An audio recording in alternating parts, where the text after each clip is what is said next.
Hello, hello. Welcome, everybody.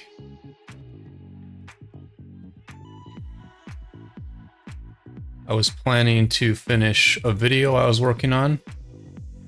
I'm literally halfway through the voiceover, but I decided I'm more in a live stream mindset than I am in a video narrating mindset. But I am in a mood, so you have been warned. HDT, welcome. Bogus, glad to have you. Ronnie, what's up? How am I, HDT? How am I? I don't know. I'm on one. I'm on one today. I'm on one this morning.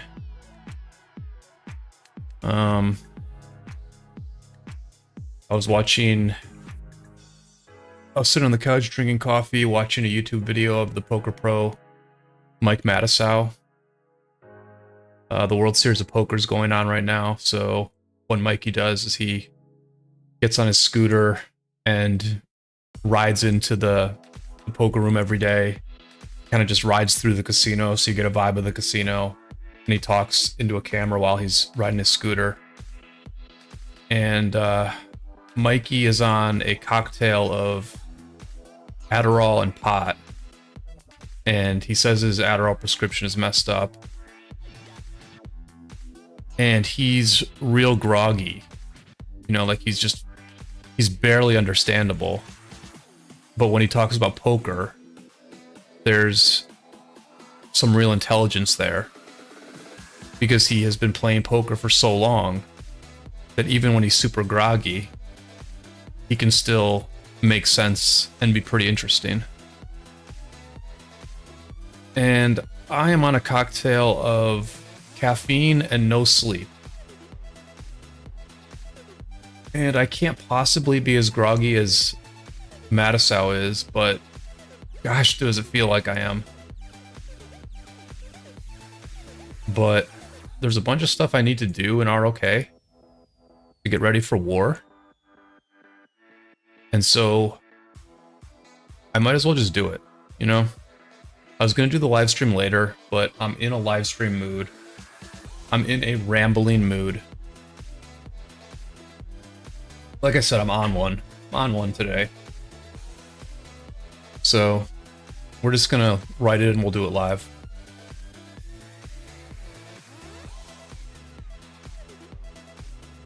I'm just warming up here, so I'm just going to chain a couple barbs, but we're just going to get right into Hunt for History real quick, because I want to see how many materials I actually get.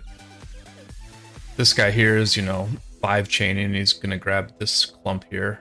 Whatever. Whatever, man.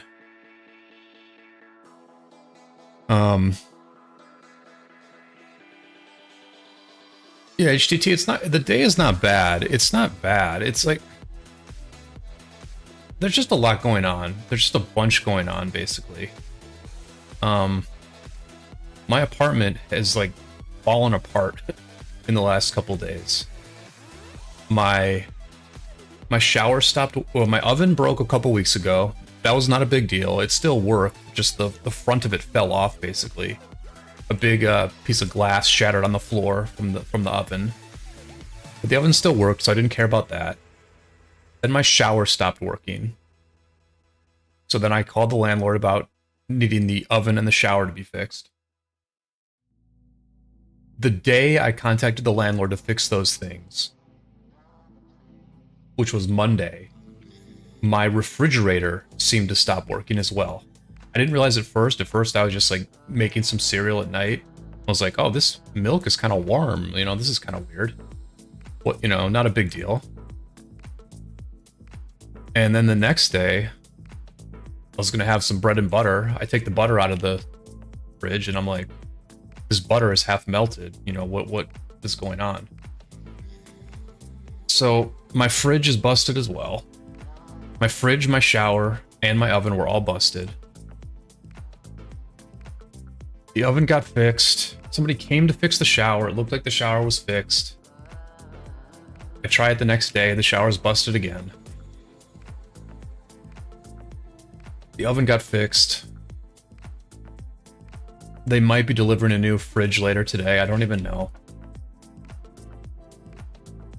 So I'm just getting up at weird hours to let repair people in. My sleep schedule's messed up. And it's just annoying. It's just annoying. Because I'm definitely on an upcycle.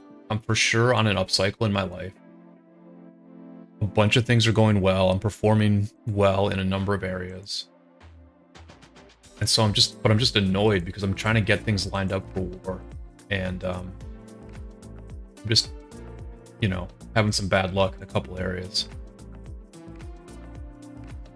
So yeah, I'm just tired.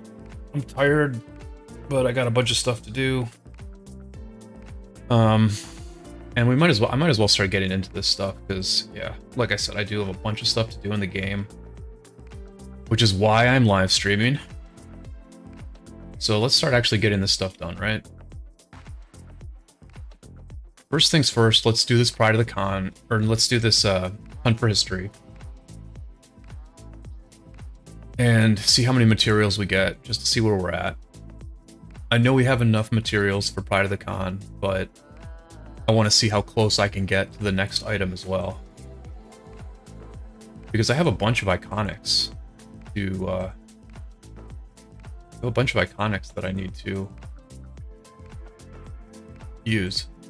Alright, so I feel like I'm, you know, because I'm groggy and on a really nice cocktail of no sleep and caffeine, I feel like I should be in the Matrix here. I should be able to do better than the auto picker. The first floor did not bring anything good, but I should be matrixed out here. I really should be matrixed out. I think that the thing with the Matrix and the Hunt for History is you can't be afraid. You can't be afraid of that, like, oh, if I don't pick the top left corner, what if it's in the top left corner and I never pick that one? It's like, no. Just do what you feel. Do what you feel. So I'm gonna leave most of these corners. Yeah, see, look. Sometimes it takes a little while to get into the Matrix. I think I might have enough to build another wind scars or refine a wind scar, whatever I feel like doing with this friggin' wind scar. Ooh, see? Now we're rolling. Now we're rolling. Before I do the occult floor, let me share this link out in Discord. Let me share the link out in Discord. I didn't even check to see if anybody was streaming right now. It doesn't look like anybody is. My thumbnail is uninspired. I have nothing planned. I don't even know what I don't even know what I should pick here. I'm always tempted to get more boots. So the next thing I want to build after the Pride of the Con is I'm going to build boots. I'm going to build cav boots. But how many of these do I have right now? I've got one blueprint. I've got another in the queue. So I got two of those. I was thinking about building the archer weapon, the archer KvK weapon. What do I have with this? I don't have too much weapons wise here. So I could do this. I could do the weapon. I could do the weapon. Right? What about gloves? What am I doing on gloves? Like archer gloves. I'm really short on gloves. Maybe I should do gloves. I mean, the reason I was going to do the weapon first, the reason I was going to do the archer weapon first is because... Oh, you know, I should bring these guys home in case I want to do Olympia. The reason I was thinking about doing the weapon first is because you've got the revival set. on these 4 pieces, so I would almost say you do these 4 pieces last. Then this is defense, and this is health. So I was kind of thinking the weapon first, even though it's attack on the revival plate. Archers are very confusing because I know Adinavo likes attack. He literally likes attack. He thinks attack is better than health on archers because he just wants to go in and nuke. So I don't know. What do I want to do? The only problem with the weapon is that it costs more materials, and I want to do cheap stuff. So maybe I can do... Can I do the cavalry chest? How much of that do I have? I got 28 out of 30. I have so many chests, though. See, this is what I mean. I just have so many chests. Maybe I'll do gloves. Archer gloves, or... I'm gonna do... Yeah, I'm gonna do the archer weapon. We'll do the archer weapon here. The Dragon's Breath bow. I know a lot of people like to build the archer chest first, but I'm just like, why break up that revival? Okay, so I crushed the hunt for history. Straight crushed it. You all saw it. It was a little disjointed because I took a break there, but I drastically outperformed the auto picker. And so we've got 30 of these left for the next one. Hi, Rue. Hello, my Korean friend.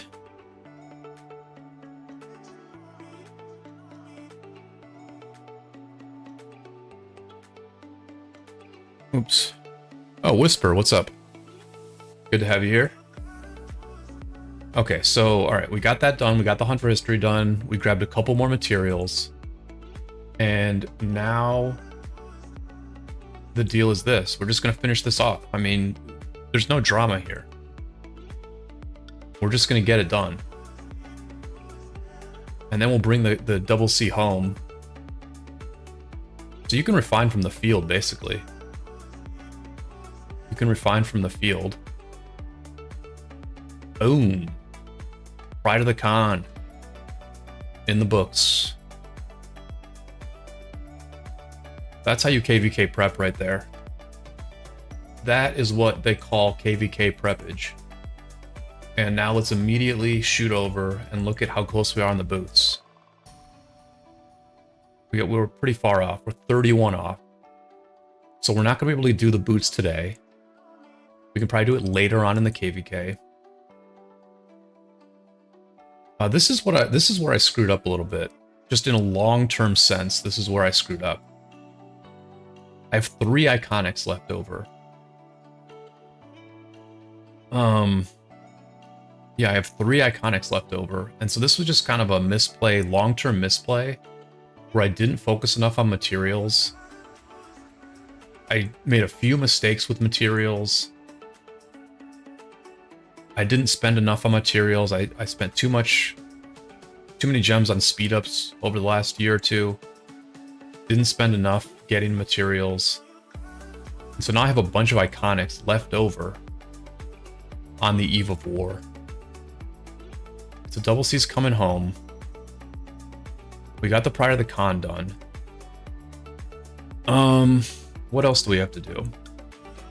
Alright, we have to swap our armaments around. So I'm just gonna be real. This might be a boring stream for some of y'all. This is a work stream. I'm on one. I'm not pretending to be in a great mood. I'm not pretending that I'm gonna be super entertaining. And for those of you who spend a lot of time on YouTube, I know that's probably a little bit unfamiliar. Because I feel like even in this very small world of Rise of Kingdoms content creators, pretty much most of us, most of the time, are in this good mood. We're in this good frame. It's like, what's up, everybody? Glad to have you here. Da da da da da. Even in this community where we should be real, because It's not like a ton of people are watching us. We're not always that real. I'm not even always that real, but I'm gonna be real today, which is that I'm just in a mood. I'm just gonna get a bunch of stuff done. And, y'all want to be along for the ride, go for it.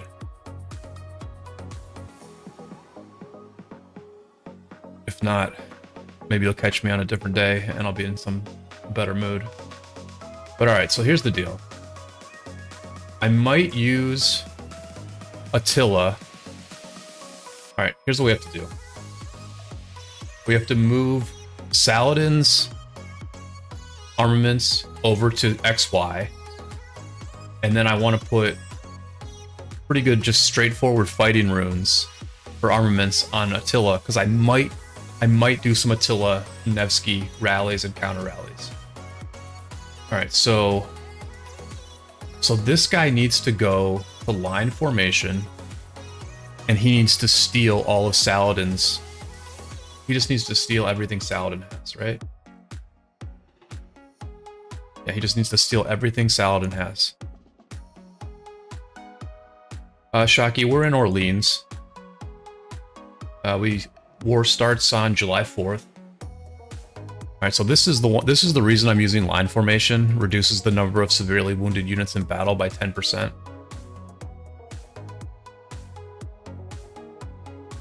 Yeah, we're in Siege of Orleans, 3 versus 3.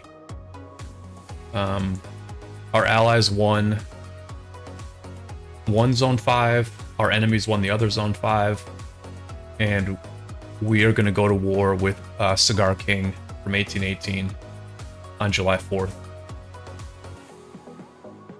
Alright, so XY is actually hooked up. I'm actually completely fine with XY having these armaments. And then, this was actually way easier than I thought.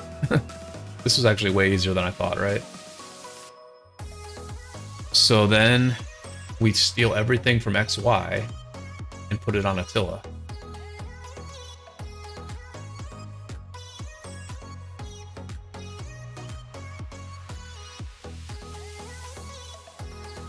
Why am I not seeing XY?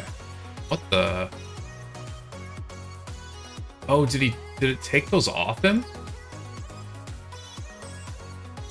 Did XY lose his armaments because... Okay, so they're saved, and then I just come over here. Okay, this is actually convenient. This is convenient, actually.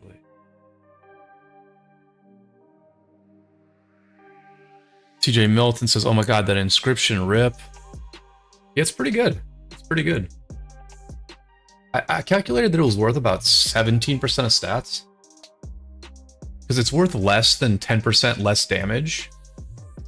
So it's maybe worth like 7% less damage, and then you multiply that by 2.5, you get to about 17% of stats.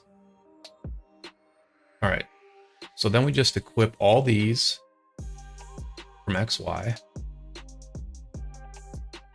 Shaggy says you in KvK with 1903. Yes, we are in KvK with 1903. They are our enemies.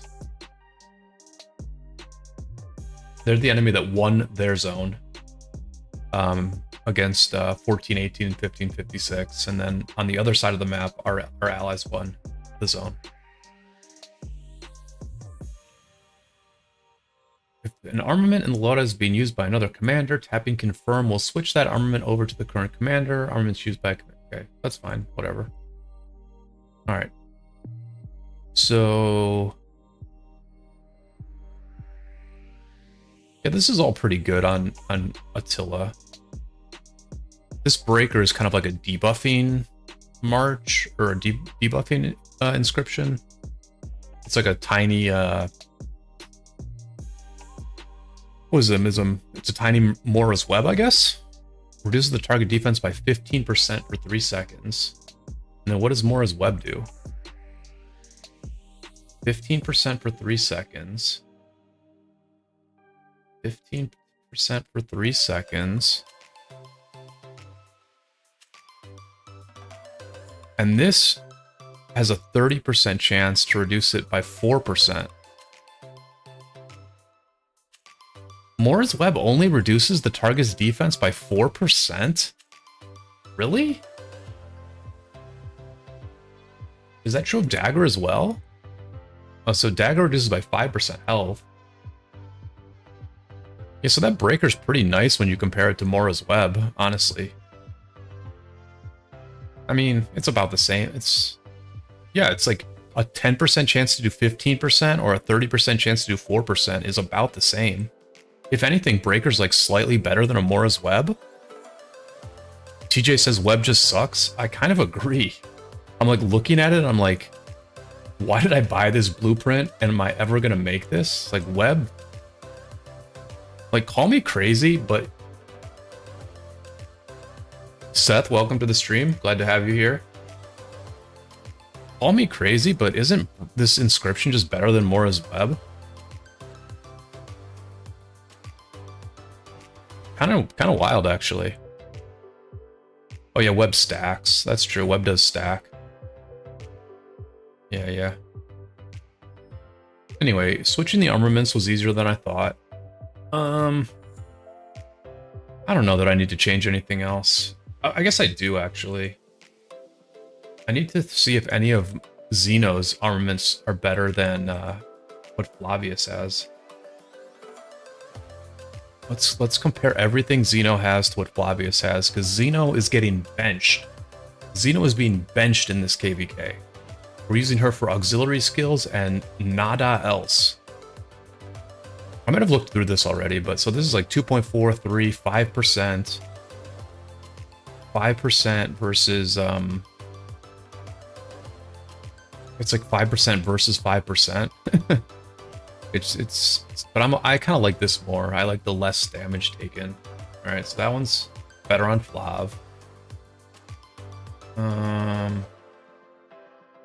What about this guy? I'm pretty sure all these are better. I think I've already done this, but we're going to do it again. 5.8% here. And this is again 4.5%. Yeah. I think I went through all these, honestly. Sorry that I'm doing like this boring ass due diligence, but I'm doing it. So this is like 3.75, 5.75, 6.1, let's call it. And this is obviously way less. This is like 6 point whatever. This is 5, okay. So yeah, I did already put all my best infantry stuff on Flavius. This is like 1.2, 2.9, 5.9, and what is this? 4.1 plus, yeah, this is better for sure. All right, so armaments are all squared away, I'm pretty sure. Oh, you know what I have to do, guys? This is what I have to do. I'm just gonna do this now. I'm gonna apply destruction. Yeah, I knew I had a bunch of actual prep to do. I had some legit prep to do here. I'm not messing around today. I'm doing legit prep here. All right, I'm doing legit prep. First of all, here's my cav gear now. Here's my cav gear. Almost perfect. 1 crit away from perfect gear. And all right, here's what we're doing. Here is what we're doing. This is the deal. Seth, I garrison in KvK and Ark of Osiris. Yeah, the other prep here, and the reason I got the Pride of the Khan done is we do have Osiris League tomorrow. So here's the deal. I have to put my destruction rune on this rune right here, on this armament right here. It's not amazing. It's a double roll, and it's 5.7% of stats. But this is the best I have. Like, this is the best I have. It has to be a cav. It has to be a cav one. You know, and I just don't have anything else. This is the best I have. I cannot sit here and not use the destruction inscription. I just cannot. I cannot sit on this thing when we have a big war in a couple days. I literally just have to use this. And so I'm going to put it on this. It's not bad. It's not bad. 5.7% of stats. We're just gonna put it on here. We're gonna have it on my Yan. Just has to be done. I'll just get another one. We'll just win the KvK and I'll get another one.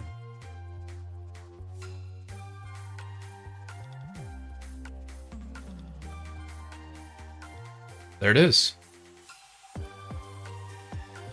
Jan just got a lot stronger. Jan just got a lot stronger today. He has a critted Pride of the Khan, and he has a very nice armament here. And there it is. There it is, my man. He's ready to go. Jan's ready to go. You can reroll those archer stats soon. Should be okay. We can reroll in a few weeks. Yeah, Ronnie, I don't have a few weeks, unfortunately. And I'll use my rerolls on other stuff, right? So, oh, you guys are saying I can reroll the stuff on that particular armament. Yeah, if I have a single reroll, I could use it on that one for sure. TJ says that inscription isn't great, to be honest. The 6.5 normal is nice, but the proc chance is just all downside. You won't be able to reroll without the inscription. I think it's worth it. How do you compare extra steel damage dealt to attack, defense, health? Bogus, I say skill damage is 1/2 of all damage. I say normal attack damage is the other half of all damage. So 1.5% skill damage would be 0.75% of all damage, and then 0.75% of all damage by a 2.5x multiple would be 2% of stats. And I just say attack, defense, and health are all the same. I just say they're just stats. Like, obviously health is better, but I just keep it simple. I say all stats are the same. So a 1.5% of skill damage would be 2% of all stats. So TJ says the proc chance is all downside. Whenever it launches a normal attack, the troop has a 10% chance to spend 100 rays to increase the damage of attack by 70%. See, I don't think that's downside. I don't read that as downside. You know, 100 rage, you're maybe losing one turn. You're maybe having to wait one extra turn before you cast a skill. Maybe one. But the truth is, if this thing procs in the middle of rage buildup, you might over rage by so much on the turn that your bar fills up that you might not lose any turns. You might not lose a single turn from this proc. Sometimes you'll lose one, but I'll lose one turn to do 70% more normal attack damage. I am fine with that. You know, my only question is, okay, you do 70% more normal attack damage. Is that being applied to the counterattack damage you do on every single person swarming you? I'm thinking it does. Like, when I see these normal attack damage boosts, I assume that this is improving counterattack damage. That's what I'm thinking. Because there's an auxiliary skill that's kind of related to this, right? Where is it? No. What is it? What are we looking for here? Not this.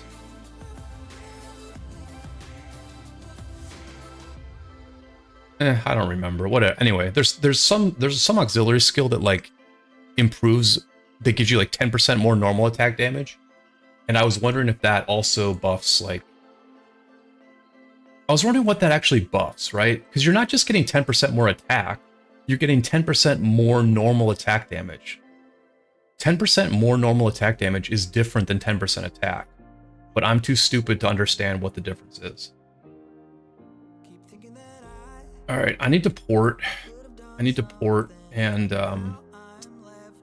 so I have some room to do these Kahars. How much room do I want?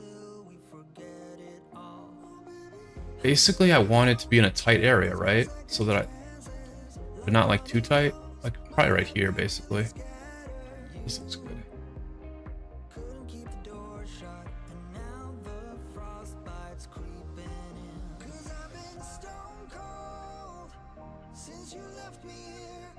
TJ says 70% normal attack for 1 second in exchange for delaying your skill cycle by a turn is a god-awful deal. How can that be true? I mean, if your skill damage does half of your damage overall, but you're buffing your normal damage by 70%. So it's like you're almost getting an extra, you're getting close to an extra turn. Let's simplify this and say you're getting close to an extra turn of normal attack damage. So you're getting an extra turn of that 50%, which is spread out over more turns. And you're losing, I guess you're losing half of the other damage. Okay, I guess I see how it's a bad trade. I guess I see how it's a bad trade. But when you're getting swarmed, though,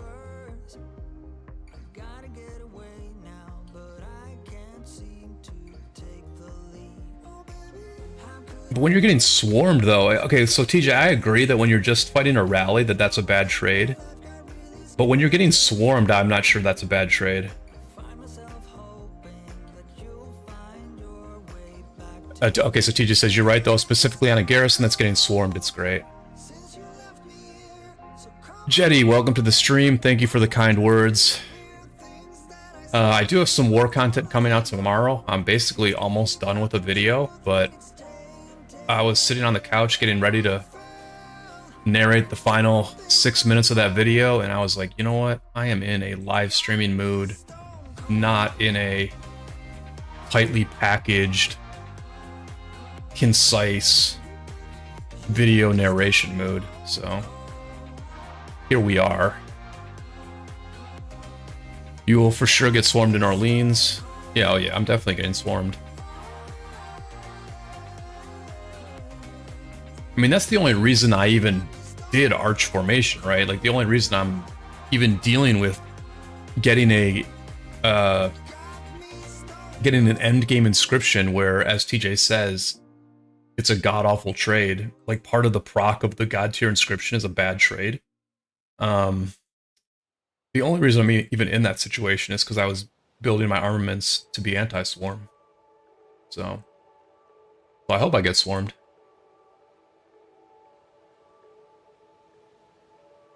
Alright, what is the best? Alright, we'll use Richard here. We'll use Richard for this app.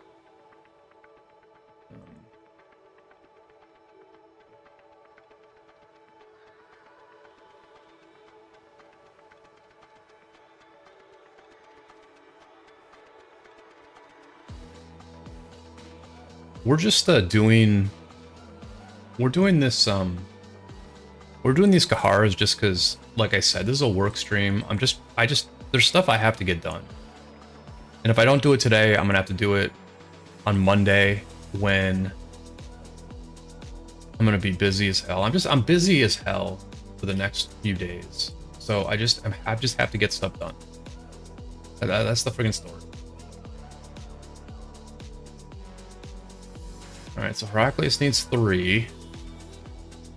Okay.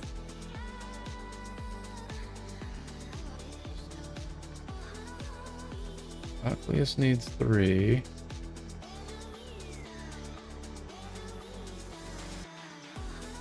I'm actually curious how well my Richard's gonna do these days.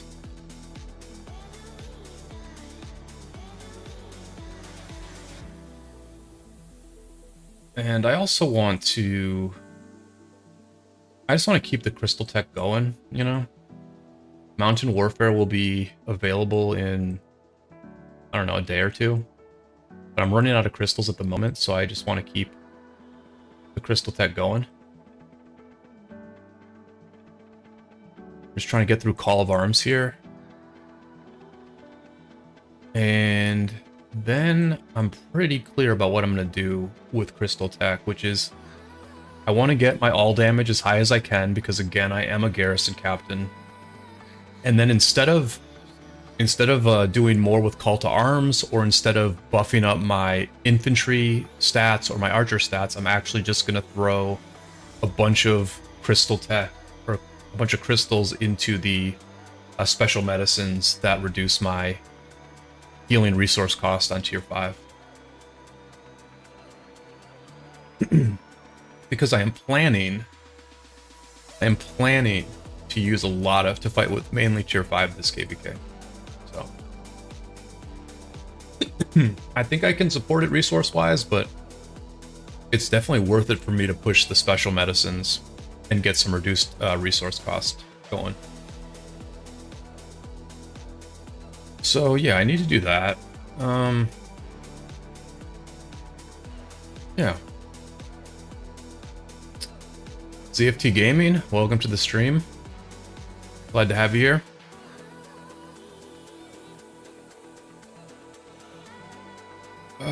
What else was... Resources looking a bit low. Yeah, I got some moves I can make, TJ. I have a lot of cards. I guess I can just show it. I don't care. At the end of the day, if my enemies are scouting me out, they're gonna figure out where I feel like I'm at in terms of speed ups and resources by the way I fight. So I don't think you're ever really giving anything away by saying you're well prepared, which I'm saying I am well prepared, because you can just fight. You can fight very aggressively, and then they have to deal with you whether they know you're well prepared or not. You know, like if the enemy attacks me and focuses on me because I'm being aggressive with them, then fine. If they leave me alone, then I can just be more aggressive. But I mean, I've got like, so look, I've got in these level 2 resource packs that you get from doing barb forts, I've got 2.1 billion right here. And I've got another 2.5 billion on my alt. So I've literally got like 4.5 billion in resources in level 2 packs. I've got all this other stuff.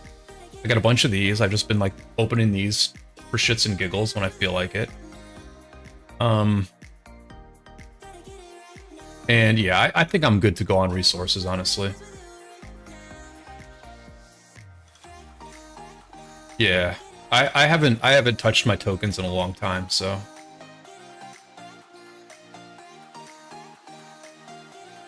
All right, let me get a couple more Kahars going here, because this Richard Hera is doing pretty good.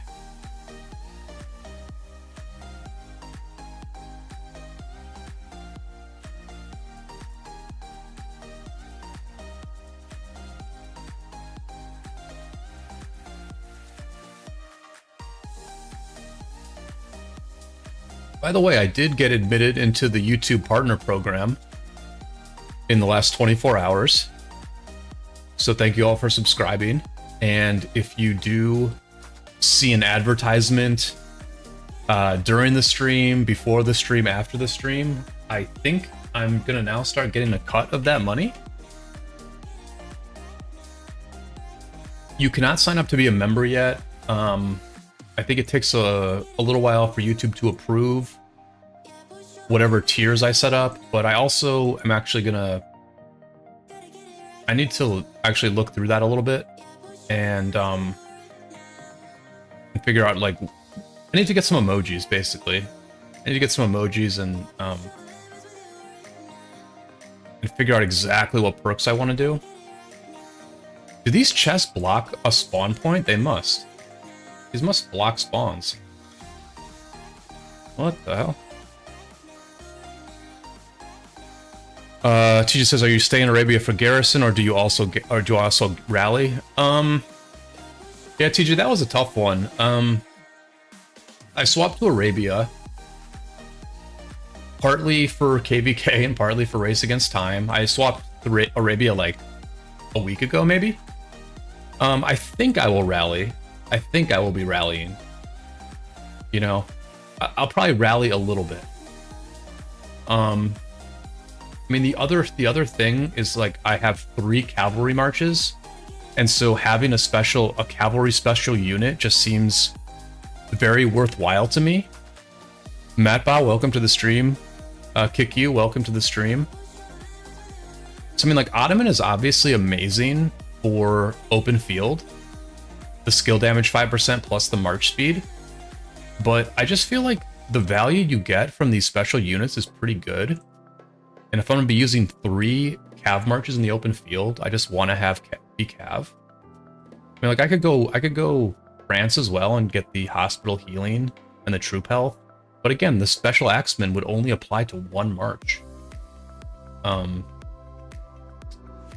So yeah, it's you know, I'm staying in Arabia for rallying basically. I'm staying in Arabia for rallying basically. You don't have to rally that often for that all damage to be worth it.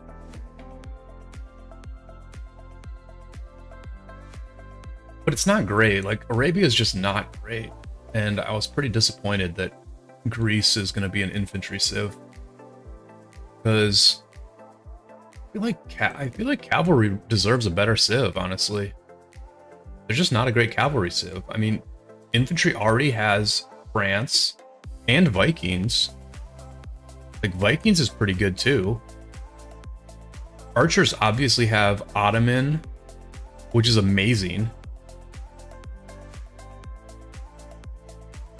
And Cav just don't have anything. Like, we really just don't have anything. Oh, and they have archers too, right? Archers is really good for... or archers have Egypt as well. So I don't know, I feel like cavalry has the weakest civs.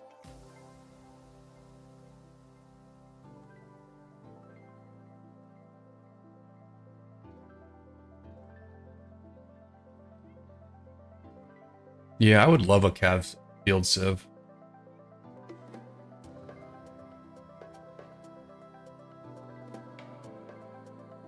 But I do have a couple tricks up my sleeve. I'm not going to look, I'll show you what I'm most excited to do.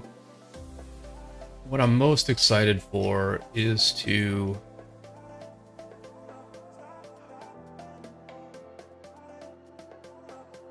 I am most excited to put this bad boy on. It's a 30-day skin. So the nice thing is that there's only 32 days left in the KvK, so if I put it on, I'm not like wasting it, or you know, I'm not gonna regret not having more days of it. So I've got that 15% cavalry skin, and I could use it right now, but at the end of the day, let's see if 1818 is actually good. I mean, we might show up on July 4th and be like, and like, know we're gonna win 5 hours in. I don't think that's gonna happen, but it's possible. And then I could theoretically save that skin. But even then, I should probably use it just because I'm gonna be garrisoning so much. So I could put that thing on now, but I'm not going to, because F it.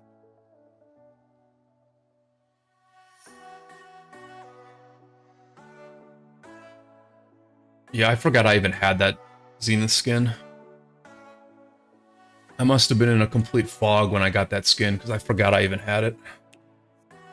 And then I was live streaming like 6 weeks ago, and we were looking at castle skins. We were kind of evaluating skins based on how they look.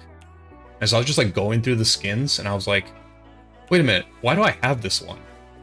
What the heck is this? Why do I have a 30-day 15% skin? How did this happen? So that was a nice surprise. Why not open Ethel chests for tons of alliance credits? ZFT, what I do is I just like I'll just open like 50 at a time. Right? I'll open like 50 of them. And so I'll get like 36 keys. And so then, you know, tomorrow, or so that now I have like, I have the perfect amount of keys that I can just open it and finish the daily quest. Like as I just did, right? That's why I have the Ethel chests, you know? I actually opened a bunch of them a few days ago and got a gold head, so.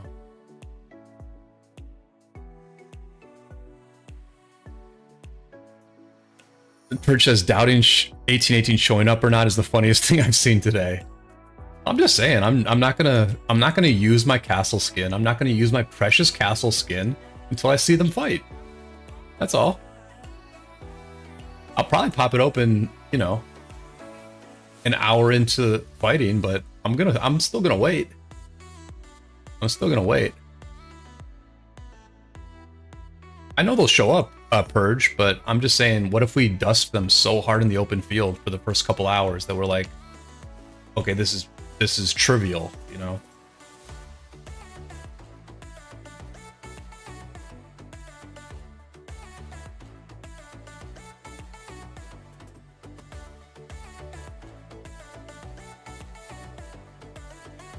But hey, you know, I do try to be funny on the stream.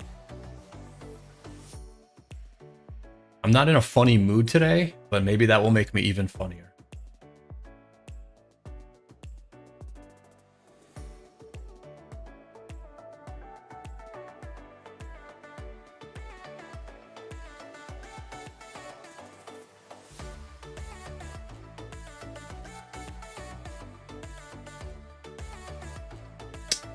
If anybody is in Orleans on the same timetable as me, I'm just curious, what's your Bastion boost at?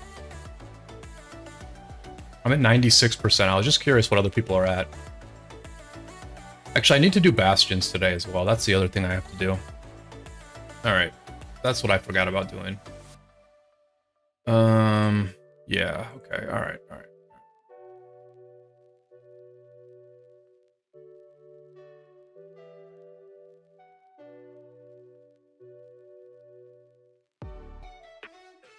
Oh, and there's a training and an AP, okay.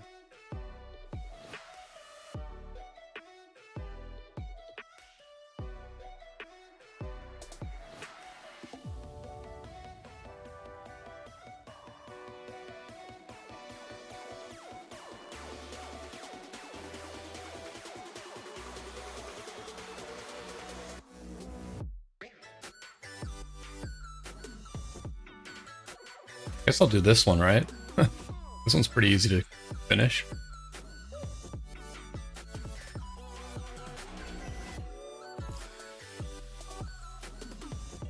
Peter X says I'm at 130% past 7 just opened up.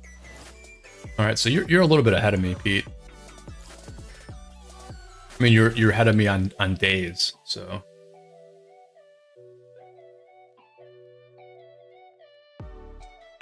Sven, welcome to the stream. Thanks for being here. Hope you're doing well. I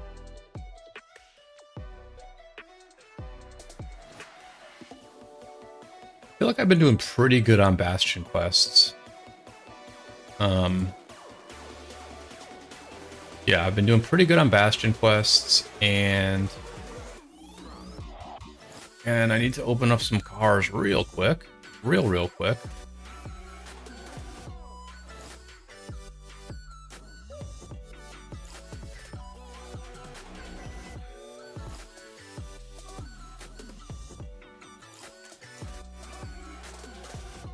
And I've been chaining, so I'm getting a few extra crystals from chaining.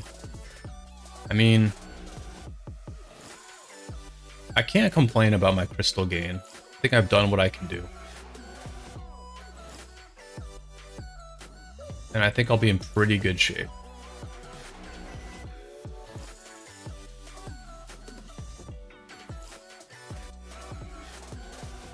Throw a like on the stream if y'all have not done so. That really helps me out a lot.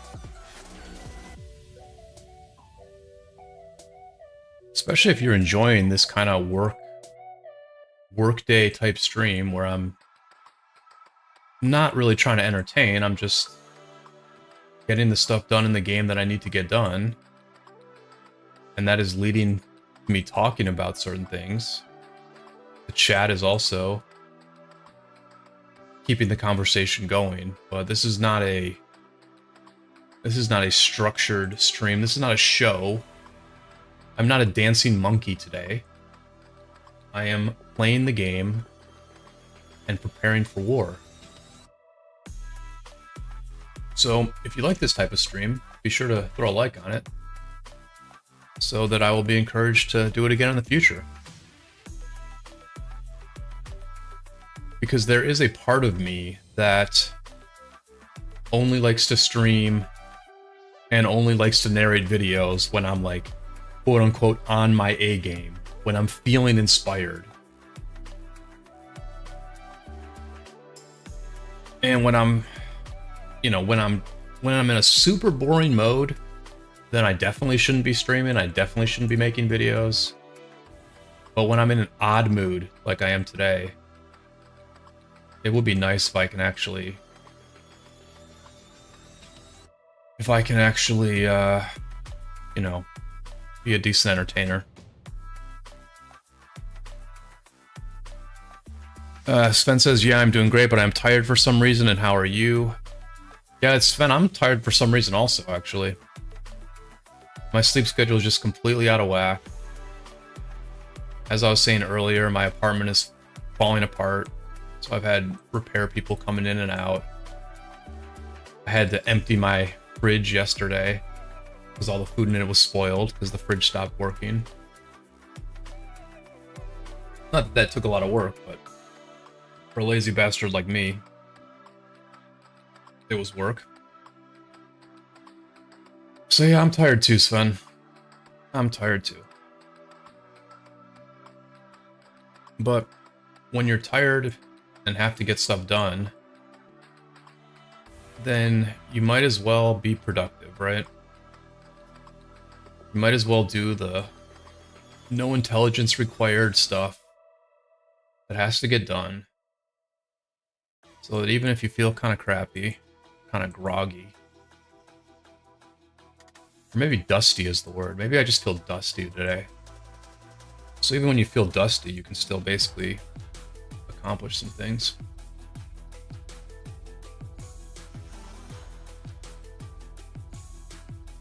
Sven says, yeah, I'll go out and work soon. Yeah, I'm gonna work after this stream. The plan is stream, work, finish video. Hopefully, Lowe's will deliver a new fridge. Let the delivery people in to install the new fridge. And then go to sleep. Oh, and I have to plan 2 arc matches. Or 1 arc match.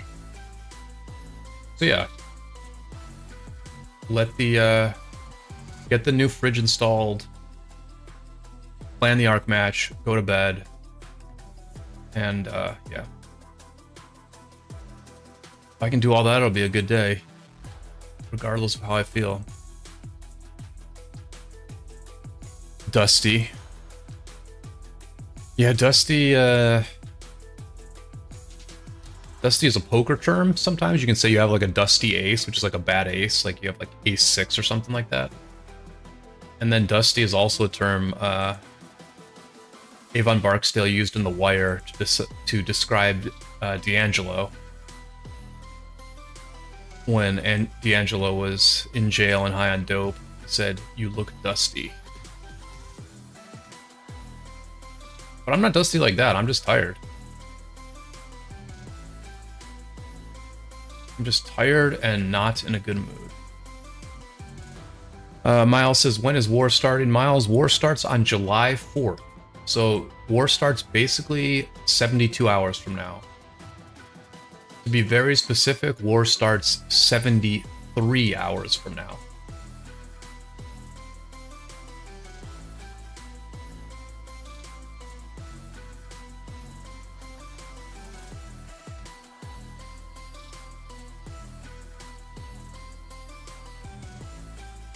Oh, Sven, you said you will work out. Yeah. Yeah, that's what I was about to say, right? Is like I think honestly one of the most important things to success in life is being able to perform at a pretty decent level even when you're not feeling good. You know? Like, you know, if you're trying to exercise regularly, you should be able to exercise even if you're not feeling great, which I'm terrible at. I'm terrible at that. I would never exercise on a day like today when I'm not feeling that great. But I totally could.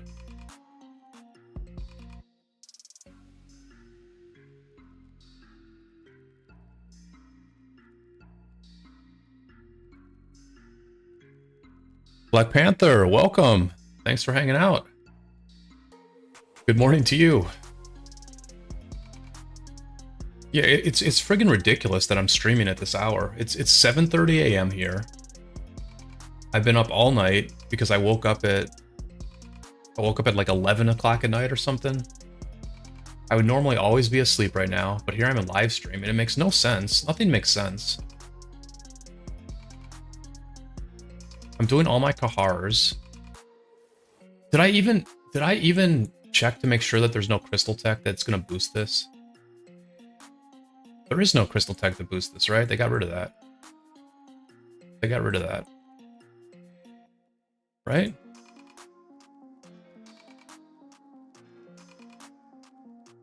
Yeah, it's afternoon in Sweden. Yep, yep.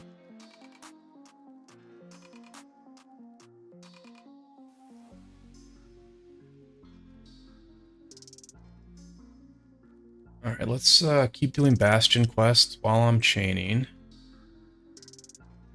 Let's get all the stuff done. Let's multitask. Let's ROK multitask. Let's feel productive and effective while doing a completely pointless video game.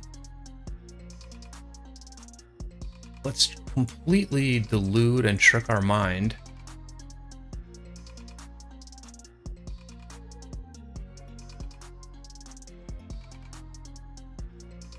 Look at me, I'm doing Bastion quests, I'm live streaming, I'm grabbing runes over and over again, I'm chaining Kahars.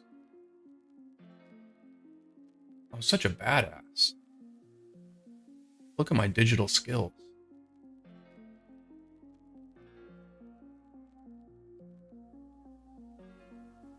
Sven says, alright, I'm gonna go check in on BileGT stream, I will be back soon. I do not know who BileGT is. They changed it to increase barb crystals instead. Yeah, I was like, the barb crystal ones are so interesting, you know? Because I would love to get them done, but most guides don't seem to suggest maxing plunder and the other skill. Because I think you have to spend so much on those skills that when you're on this like critical timetable of war about to start, if you max something like plunder, I think it probably means that you're literally going to have, you know, 1 million less crystals to actually do a viable combat skill.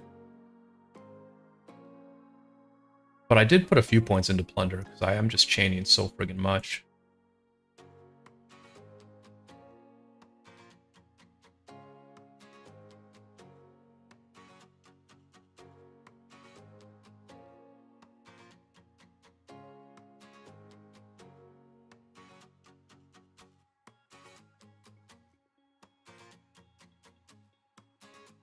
Alright, somebody just got named the Sluggard. I should be the Sluggard.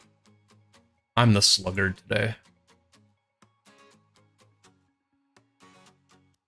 Matt Bus says, I don't do anything until those are maxed. First pass trades don't really matter much.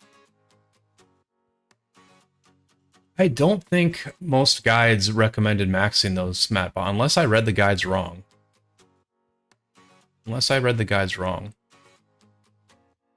Shout out to Asbodian's Discord. I'm pretty sure I'm using their Crystal Tech guide.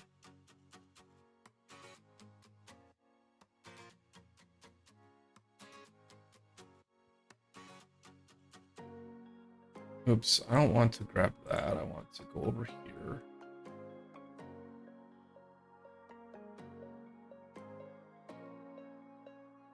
I mean, I maxed out treaties and cultural exchange sooner than recommended because I knew we had extra time. I put 6 into these, but I mean, like, yeah, so like to max this is it's gotta be like 500k at least. Level, yeah, so I need 4 more levels. So this is gonna have to be like 500k, if not 600k, and then this is gonna be the same. So it's like 1.2 million.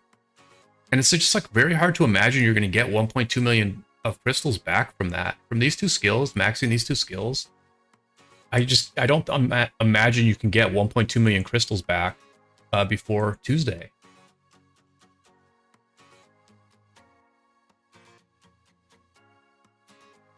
Skip all eco tech and just buy crystals. Well, I mean, I buy crystals too, but I'm chaining quite a bit, so. I mean, I'm 81st in honor, and I missed one rune, and I'm second in our alliance in honor, so.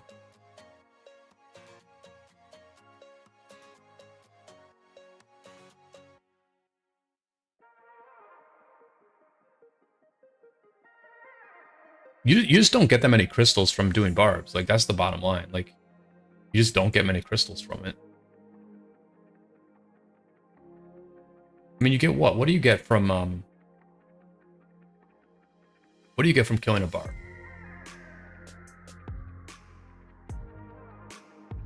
What do you get in crystals? You get like 560, 500?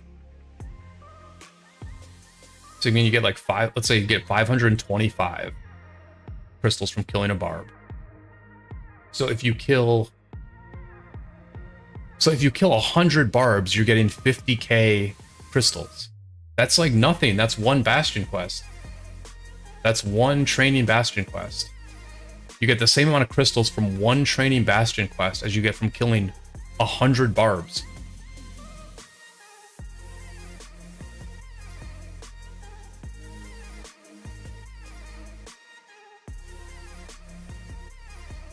Kyle says, yeah, maybe you get more crystals than spent on it by the end of KvK, but I don't think in any timely fashion for fighting. Yeah, I think that's what it comes down to. It's a little bit counterintuitive, but yeah, it's like you just can't get the value back. I probably made a bonehead decision by even putting a few levels into it. But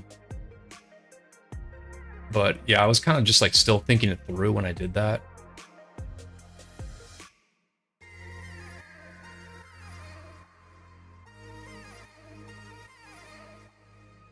Sven, thanks for staying. Thanks for staying.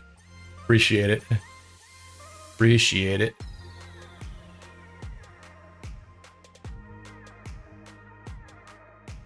Ronnie, good luck in Arc. Have a good one.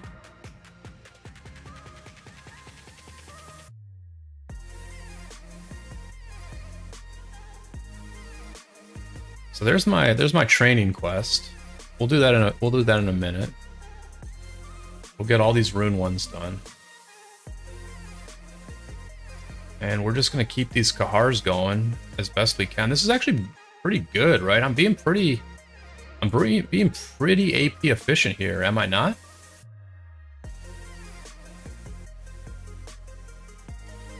How long do you think the stream will be? Sven, I'm not quite sure. I was planning to do like a real short stream, like maybe like I was planning to do like under 2 hours, but we'll see how it goes.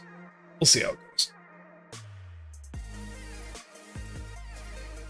If the chat's active, I'll keep going. If we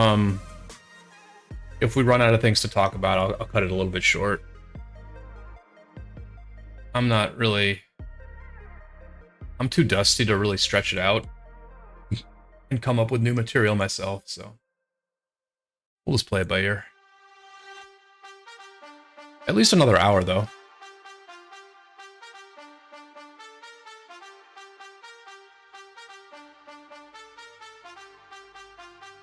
I'll be honest, the streaming pro tip, my first ever streaming pro tip is that I do not check how long I've been streaming, nor do I check how many people are watching.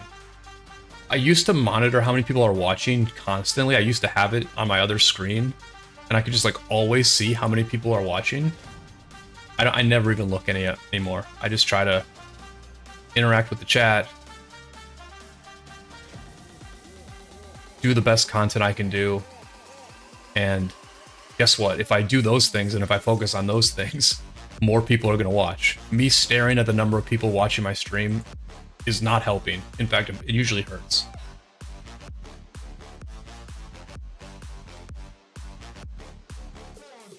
What is my favorite KvK format? I think Warriors Unbound is honestly, Sven, honestly, I think it's probably gonna be Orleans. In all honesty, I think Orleans will be my favorite. Because the thing about Warriors Unbound is that it's like a really great format, but it's really time consuming. You know, those pass battles are really take a long time, and then you can invade the entire map before Kingsland opens, and so it's really a competitive competitive Warriors Unbound. I think is going to be more grueling than Strife of the Eight, probably. And I'm just not into stuff that is that grueling. I like something like Orleans, where, you know, because you can swarm stuff down, then theoretically it'll be over in a week. You know, theoretically it'll be over in a week. Whereas I just don't think a hard-fought Warriors Unbound is going to be over in a week.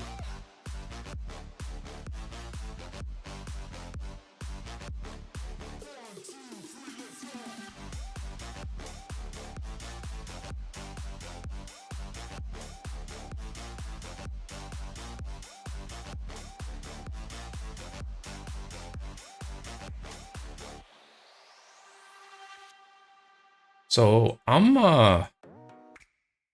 pretty sure I collected a lot of Kahar's Whistles. No, I had 56. I'm pretty sure that's damn good. Pretty sure that's damn good.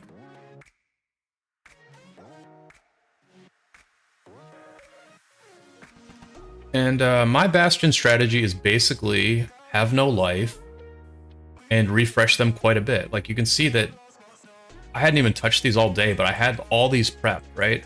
I have all of these prepped at 200 favor, 18k crystals. So, and I just prepped them yesterday, you know? After I ran out of Bastions, I just kept checking the game, refreshing Bastions every hour or so, refresh 5 at a time, get each Bastion on something good. And it's a super not satisfying game loop to just go to a Bastion and refresh it, but it's a pretty important one. You know, you just come over, hit this, hit confirm. Not satisfying at all, but pretty important. Too many Kahars on the screen, you gotta kill them. Yeah, I'm getting to them. These are plumps that I can very easily handle.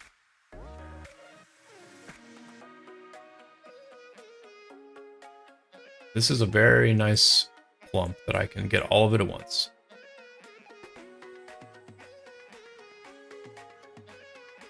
But let me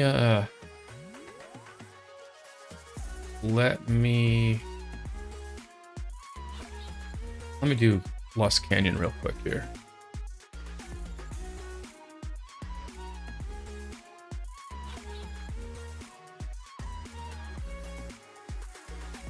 What's my crystal spent so far? I guess I can tell you. I think I can see that in a minute. One sec.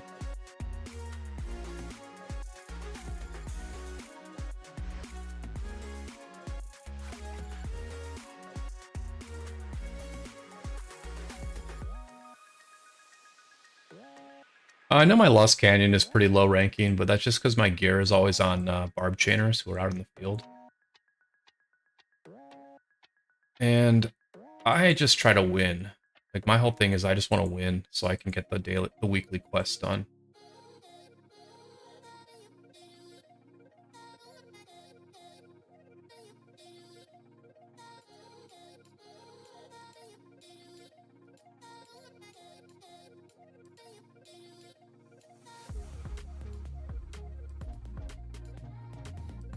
Ugh.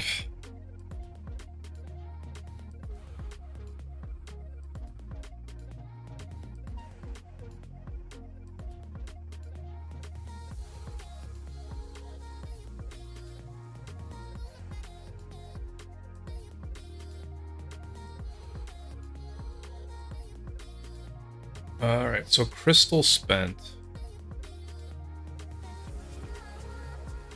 Crystal spent. Can I see it? Can I see it here?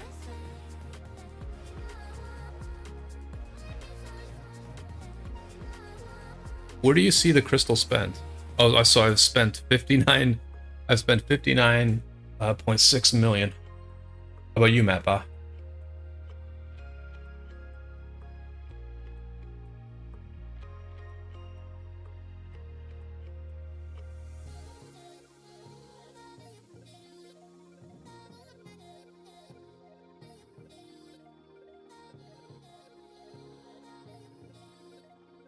Matt's at 65.2 million. Have you bought Conqueror's Will at all, Matt?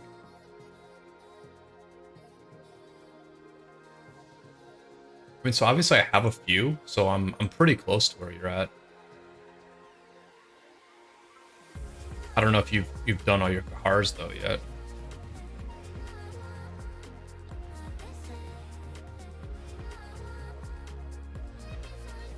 What is it called? Soccer or football? Oh, I call it soccer. I call it soccer. It's just more clear to call it soccer. When you say soccer, everybody knows what you're talking about. When you say football, it's easy for someone to be confused.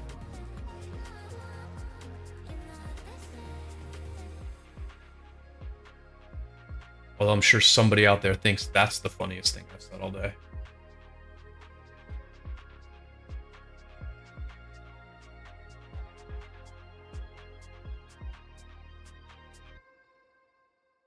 Eva says, nah, just do pop-ups in one warfare. I wonder why you've gotten more crystals than me then.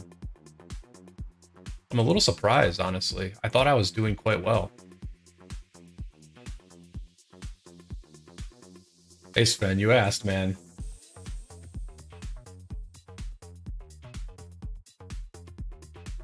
Ask effed up questions, get effed up answers.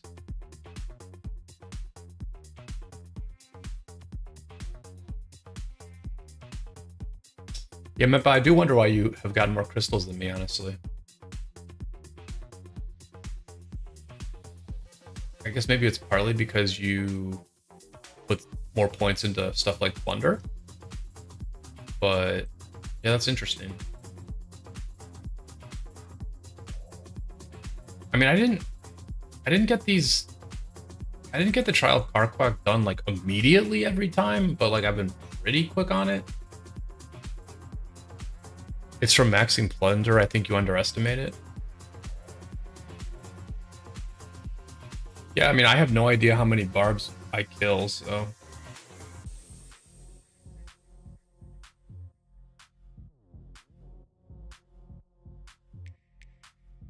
We're not that far off though, Mappa, right? We're not that far off. I mean, I'm basically at like 62.5 million, and I'm about to get more. Like, right? I'm gonna get another. I'm gonna get another million here. I'm gonna get another million in Kahars. So I'll be at 63.5 million. So I mean, we're pretty close.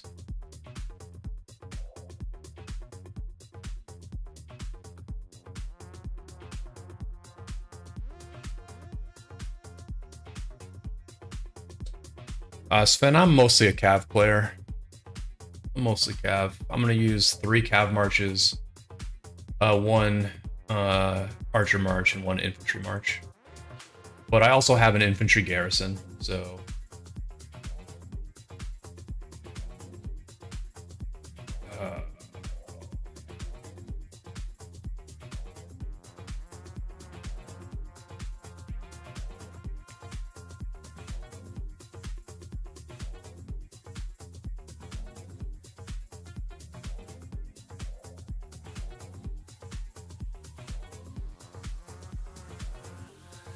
Yeah, Sven, are you liking the new infantry skin?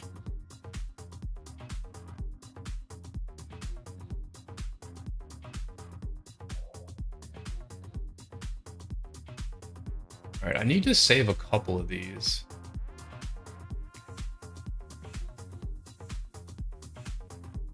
I need to save a couple of these.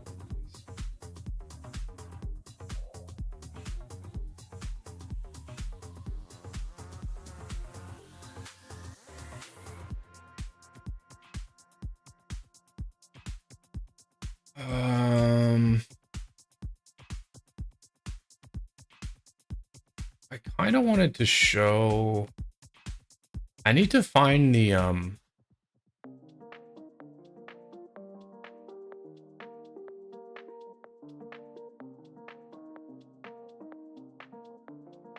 guess I won't find this here. Can I view these as thumbnails?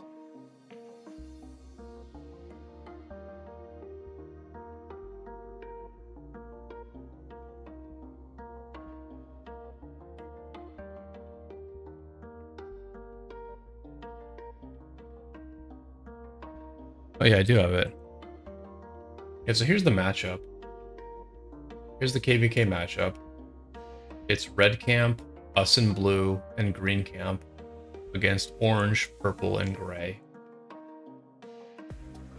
Pretty fair. I think we have like a little bit more KP, but we have a bit more KP, but we did know that one of the alliances in 14-18 was going to migrate out, and their leadership did migrate out maybe 3 or 4 days ago. Pretty bummed about the timing of them leaving this KvK since it's a very close war, but we knew that was going to happen. And so even though we were a bit ahead in KP overall in this matchup, the enemy is... They made the matchup. The enemy's allied before we did. And I think overall it's pretty fair just because I think the KP of green camp is a little bit misleading.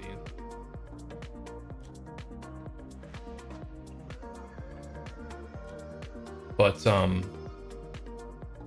green camp still has a chance to fight more, and hopefully they will.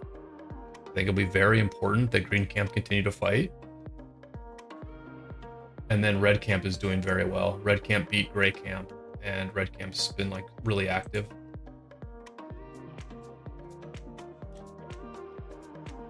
All right, I'm starting to drop the ball here on this chain in a little bit, but that's not a big deal. So I can throw one more out there. There we go. I mean, honestly, pretty active KvK all in all. Like we're a very active coalition, but red camp is keeping up with us quite well. And in all honesty, 1818's camp, Cigar King's camp, they are also doing very well in coalition honor. Like they're right there. You know, we're a little bit ahead, but they are right there.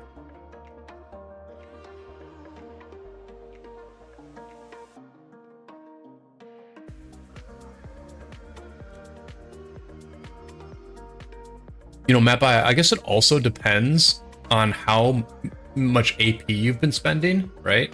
Like I haven't been pushing my AP usage. I've just been doing normal chaining and normal ports. Whereas, you know, it does seem like some people, like I would imagine that some of these guys from 1818 are like pushing honor early on in order to get some extra crystals to have their tech a little bit farther along. I haven't been doing that, you know, which may be a bit of a mistake. I don't know. If you know, if it's July 3rd and we're about to go to war and I need some crystals to complete one more additional tech that's kind of useful, I might go around and 5 march some barbs for a while. Or 5 march some English soldiers. Video games, welcome to the stream. I'm going to try to use Zug YSG in my next KvK, but it's probably going to be hard. It depends on how many other marches you have, video games. You know, if you have a lot of marches, then yeah, it's probably going to get caught out of position sometimes. But if you're like 2 marching, then you can kind of maybe have like really good control of that march and stay out of harm's way and just do a lot of damage from the edge of the fight. Video game says 2 KvKs ago, I fought 1818 and 2377 in one camp. They won against 3 camps, but it was like all farmer kingdoms besides us. Yeah, we really don't know what to expect, honestly. I mean, obviously they're good. They have a lot of KP. I mean, they have a lot of KP, right? But I mean, our campmate has almost as much KP. And I I mean, they have 6 stars. I mean, you know, listen, they have 6 stars. They're obviously good. But I mean, all their stars are in Heroic Anthem and Nile. And I do think the competition level in Orleans, Warriors Unbound, and Strife is a little higher. So, yeah, I think the KP. I think the KP they earn in this KvK is going to be harder for them to earn than it was in any of those Heroic Anthems. Nugget, welcome. It's going all right. It's going all right. I'm kind of, I've been trying to wake up while I do this stream. I was feeling a little groggy. I was trying to finish a video, but I was just not in the mood to finish a video. But my mind was racing, and I was like, you know what? I should just live stream right now. My mind's racing. And a live stream is a great place to ramble, so I think I'm getting sharper as the stream goes on, Nugget. But hopefully things are good with you. Nugget, I guess you guys are back in Home Kingdom now in 365, so you all are mad bored.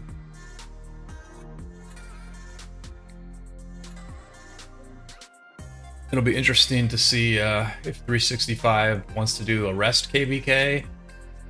You know, maybe you guys do a Nile or do a Heroic Anthem, do a quick registration in order to get some iconics and some inscriptions, or if you're just gonna do your migration, let your new migrants get some resources and go into another hard KvK. Video game says, honestly, 2377 carried them. I think 2377 is top 10 in power. That's a good point. I read you saying 2377, but that did not register for me immediately. Video games. So, you know, I mean, here's the thing, right? They don't have 2377 as an ally in this KvK. They have an ally. They have an ally in Lost that won their zone. Lost did win their zone. But Lost is no 2377. Let's put it that way.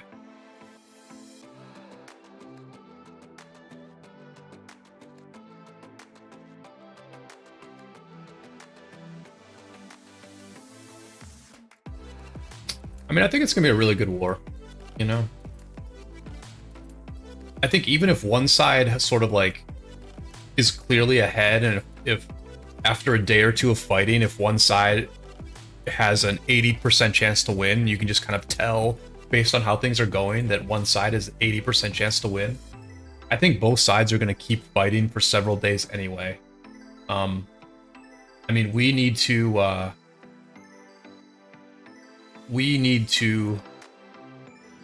can't believe I'm saying this. Oh, we're out of Imperium. I was going to say we have to get out of Imperium, but obviously we're already out of Imperium. But we need to lower our KP to make room for our next set of migrants. And I'm sure that 1818 has a lot of pride as well. And we expect 1818 to have a lot of pilots and a lot of resources. So I think they're just going to keep going. Quex, welcome to the stream. Doing all right? Hopefully you're doing well. All right, so I got... All right.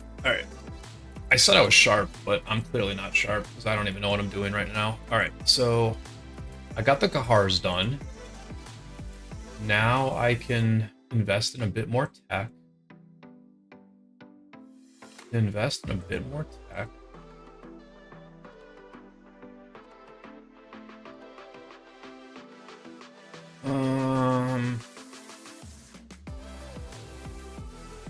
I basically just got everything done way faster than I thought.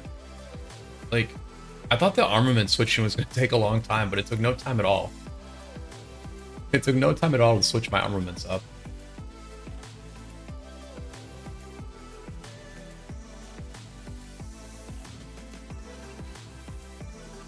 So, yeah, what else is there to do? One thing I wanted to do was I wanted to check in on the 1235 KvK. Wait, now we're Imperium? Did you all see this? You all saw this, right? A minute ago, we were not Imperium. A minute ago, we were not Imperium, and now we're Imperium. Everyone saw that. Maybe this icon didn't load? Yeah, but anyway, we have to fight a lot to clear Imperium anyway. So, like, regardless of what happens, we're just going to keep fighting. And I'm sure our enemies will do the same. Oh, thanks, Sequest. Yeah, looking forward to it. Definitely looking forward to it. Just trying to get a bunch of stuff done. I bought some new RAM for my computer, but I haven't installed that yet, so I gotta put the new RAM in my computer. I bought an external hard drive, and I need to move all the, like, a bunch of old videos onto my external hard drive, so I have room to record this war. So what is happening here? Are they still fighting? Because we fight Eunuch. We fight Eunuch in Osiris League tomorrow.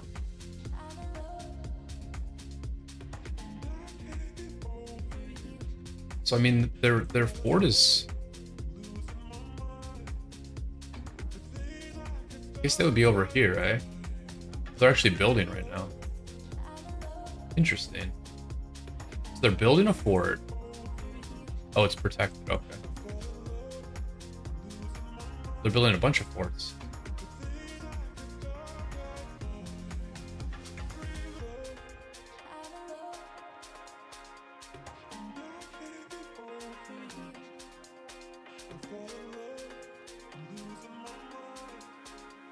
There's Luna.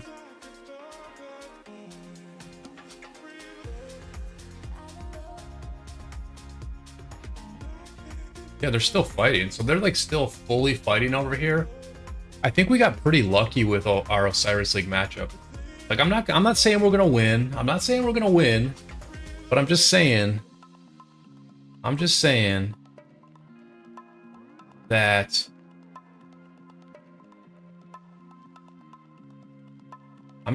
Unique, after a week of fighting,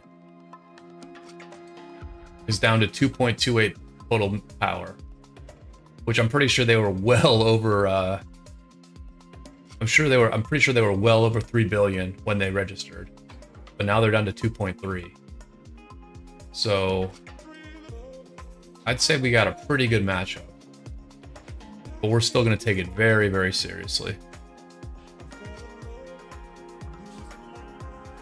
All right, so 1647 just destroyed a flag that 235 was trying to build.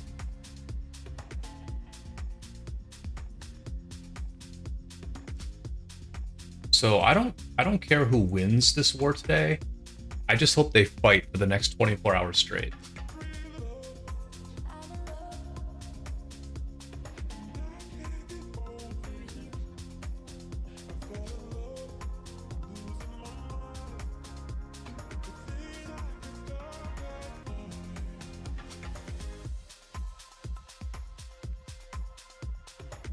All right, so as I'm sitting here, what else do I need to do? I need to do bastions. That's what I need to do. I need to do bastions. All right.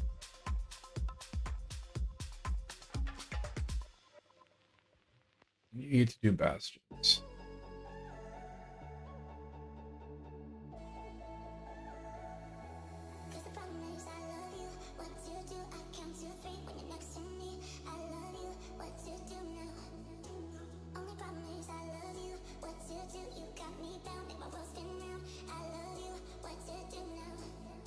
I don't think Seth is here anymore, but I did want to thank Seth for giving me the idea to use a Zoog primary, Richard secondary barb chaining march. That has actually been quite good. I've been double chaining. I've been chaining with Double C Hera and Zoog Richard, and that's just been real smooth, real smooth. Neither one dies very often. And oh, where's training? Oh, it's over here? Sure. Alright. Oh, and we can do this. We can do alliance mobilization. Masiak says, you think you can win versus 1903? Yeah, Masiak, I think we're gonna win. I think we're gonna win. You never know. I mean, you never know until you fight your enemy. But, and we have been caught being overconfident before. But yeah, I think we're gonna win. Yeah, I don't want to give my reasonings because I feel like giving my reasonings will give some insight into what our strategy is. So I'm not going to give my reasons for why I think we're going to win, but yeah, I think we'll win.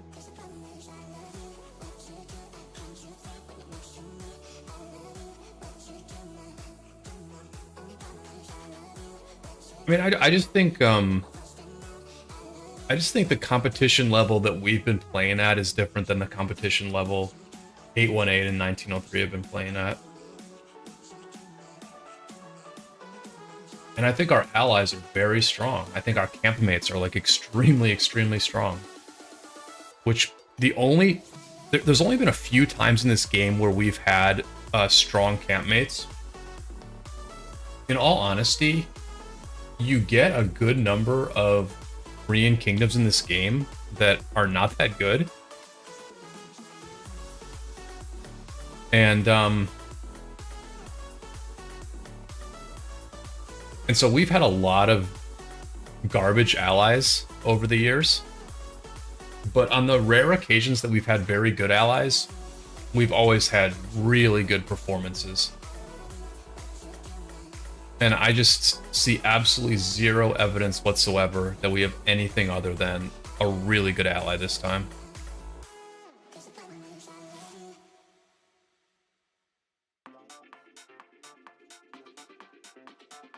'18, 18, and 19 look strong, but they are only one alliance KD, so you have more troops for sure. That's a good point. Yeah. Yeah. Okay. So that's part of it that I can actually talk about, which is that look, they're two alliances, right? They're two alliances. Whereas we have three separate groups. We have the leadership team in 1718, we have the leadership team in 1770, and we have the leadership team in the Handsome Devils, right? So that's three separate groups that will have the endurance to coordinate, motivate, and set markers at various times. So when you have more leaders, you essentially have more endurance and more stamina. And then we also have all these leaders from the red camp, right? Like 2375 has very capable leaders, and so does 2721, right? So we just have like a lot of leadership groups that can continue to push the war forward. And we've won wars before where basically the other team just cracked before we did. They just burnt out and had to get back to their lives sooner than we did. And that simply is a factor. Video game says, why Zug primary? Okay, why Zug primary? Because I have to use archers. Because I have to use archers in the march. Because Zug has so many skills that are archer only, right? Here's an archer only skill. Here's an archer only skill. And here's an archer only skill. So Zug has to be archers. Now, I mean, I guess I could use Richard primary with archers, but I just think Zug makes more sense in that regard. It's hard to compete against a good 2 alliance KD. Yep. Yeah, but the thing that our enemies have that's good is like they're on different time zones, right? So like 1818 is Vietnamese, whereas 1903 is European and a bit of an American presence. And so they have different time zones, and so they will have, 24-hour coverage. I would imagine 1818 will also have a lot of pilots. I'm not sure what time zone those pilots will be in. They're probably going to be in the Vietnamese time zone as well. So their 24-hour coverage is going to be okay, but probably not as good as ours.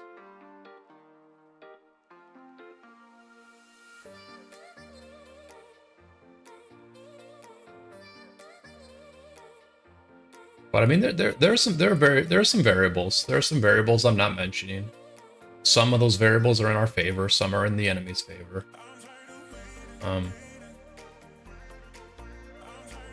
It's gonna be good. It's gonna be good.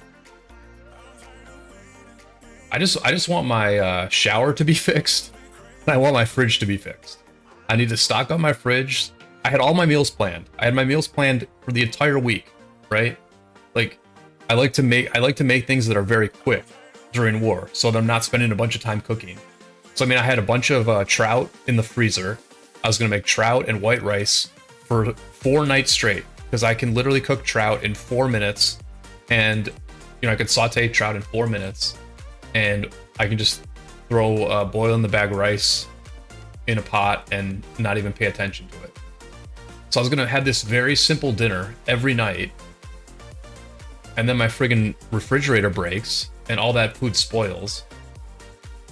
So I just want the fridge to be fixed so I can restock it, get my meals planned right, and I want to have a shower where I can take a hot shower and just do some good thinking in the shower. I do some of my best thinking in the shower. Even during war, like, I do a lot of good thinking in the shower during war. That's kind of where I think about what my opponent is doing, and I figure out what we can do to exploit their weaknesses and exploit their approach. So I don't know, I'm feeling excited for the war, but I just want to get everything in order. I had everything in order, and then stuff just stopped working.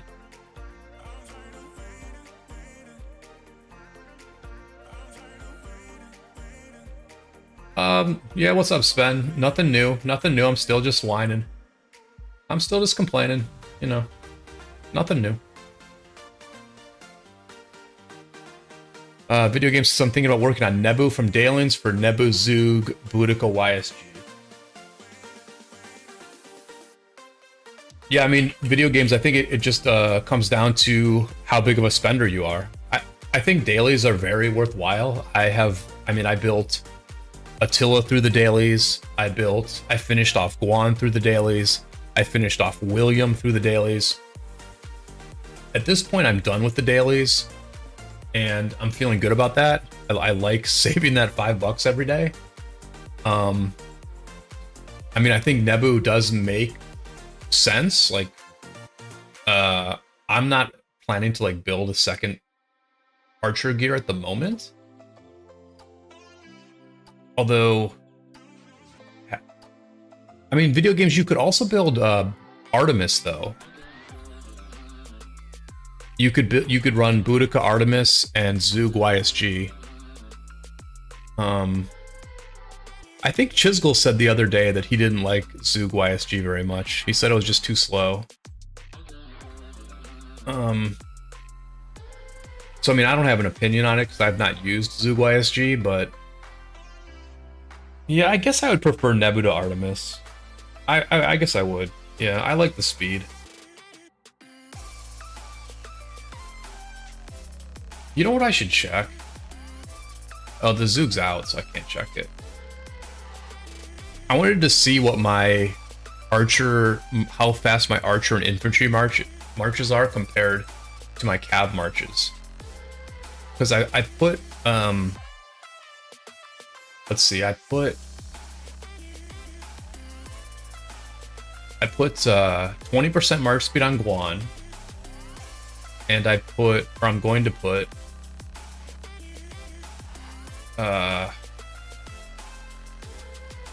where's my Thutmose?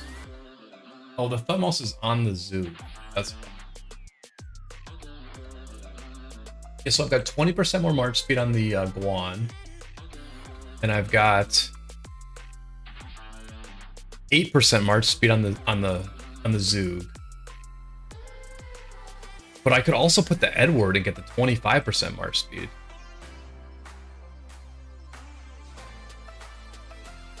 If my Guan is speed tuned with my Cav and my archers are a little bit slower, I actually will go with the Edward so that my archers can be as fast as my Cav. That would be amazing.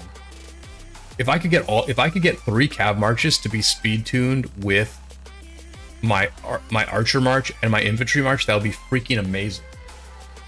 What will be even better is if my Attila Takeda is faster than everything else, because I'm going to run tier 4 only on the Attila Takeda and tier 5 on everything else, hoping that my Attila Takeda will reach the enemy first, swing forward, my enemy will target the Attila Takeda, and then I'm in a great position at that point. Like, please focus on the Attila Takeda. Allies, welcome to the stream. Allies uses Boudica Arty and Nebu Zuglass KvK seem to work great. A video game says, I don't think I would go past a 5511 for him, just something decent and usable for Nebu. Yeah, that's a pretty good plan. I like that plan. I like that plan.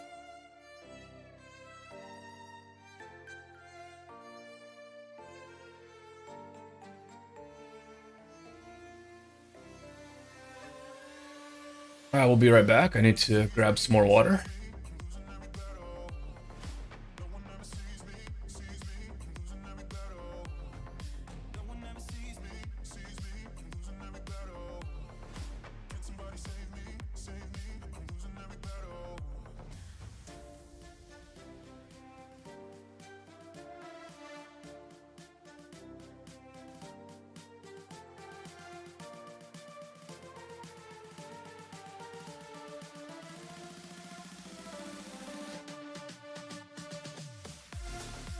Oh, what am I doing? Why is this guy not walking to my training?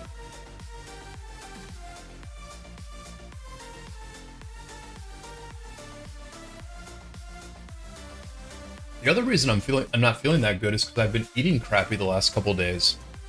I had to throw out all the food I had at home, and so I've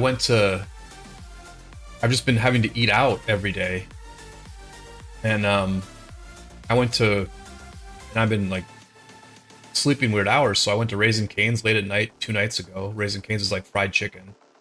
So I had fried chicken 2 nights ago, and then I had fried chicken again last night. So like I just haven't been eating well. That's another reason I just don't feel that good.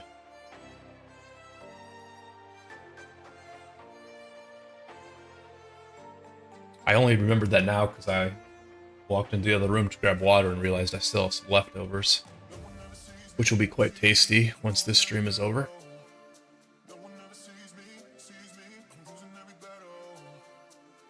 History Sven says, what is your least favorite KvK format?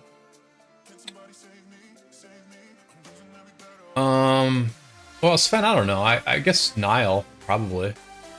I've never done Nile, but I kind of like them all. I like Heroic Anthem. I like the sort of chill aspect of Heroic Anthem. Some people would say Heroic Anthem because it's not very serious. Others would say Nile because it's not very serious. But honestly, I am fine with the casual formats. So it's hard for me to say I have one that I don't really like. Well, video games, I'm chaining with 2, right? I'm chaining with 2. I could run 3. I mean, I could run 3 because I'm streaming. I mean, we could run 3. I'll run 3. I'll let you guys see how I do with 3. Oh, wait, the Richard's out. Okay, so here's what I want to try. I'll try this. Let's try this. Let's try the, let's try Minnow YSG. Let's try Minnow YSG.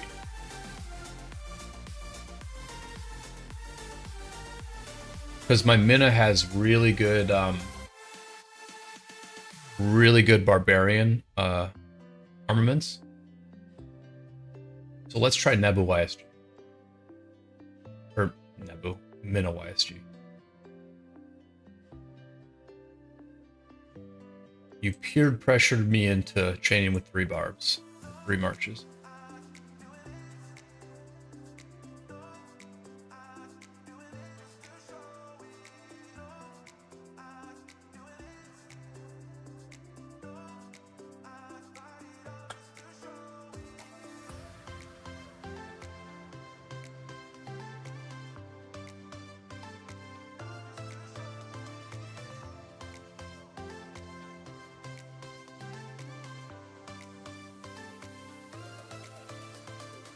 Okay, the issue I'm having here is that I ported to a spot like right near this river.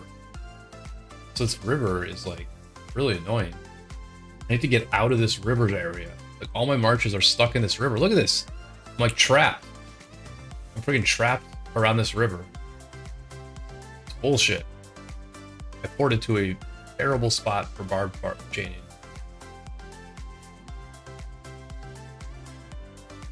HA altar fights are the best. Yeah, I love the altar fights. The altar fights are so fun. Nile has a new map, and now it's not really a farmer KvK anymore. Well, I mean, something has to be. Okay, so I mean, what's more of a farmer map, HA or Nile? I mean, maybe it's HA. I'm not really. It might be HA.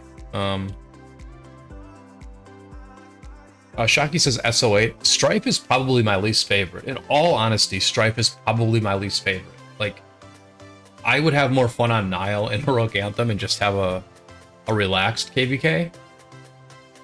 Strife to me is just kind of... It's, you know...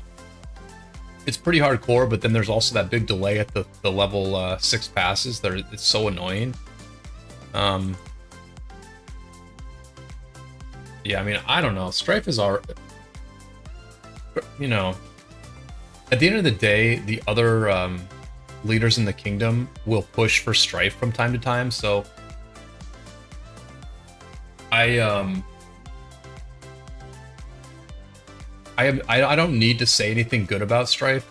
I'm gonna end up playing it anyway.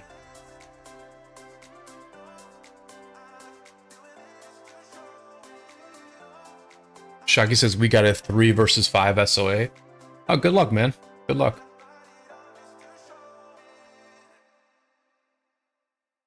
How do you feel about not being able to invade Z4? I'm actually fine with that, Mattba. I mean, I know it's kind of like sucks for kingdoms like ours, but I think I personally think it's very good that Lilith is doing some things for the casual kingdoms. You know, I think Nile is a good thing. I think having a casual friendly KvK map is a very, very, very good thing. Because there are a lot of casual kingdoms in this game. There are a lot of casual players, and we should absolutely be catering towards that player base in a lot of ways. We want them to keep playing. We want them to keep spending from time to time. We want them to keep tuning into YouTube channels. And, you know, some of them will get more serious at times and join the more serious kingdoms. I think we have to be casual friendly. Like, it would be so dumb to not be casual friendly in Rise of Kingdoms, since there are so many casuals.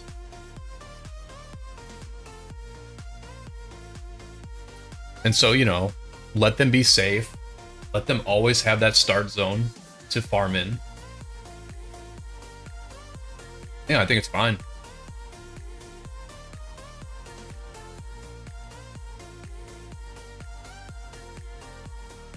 Alright, what am I doing right now? Oh, I'm requesting Duke. 1 second. I'm just going to request Duke here.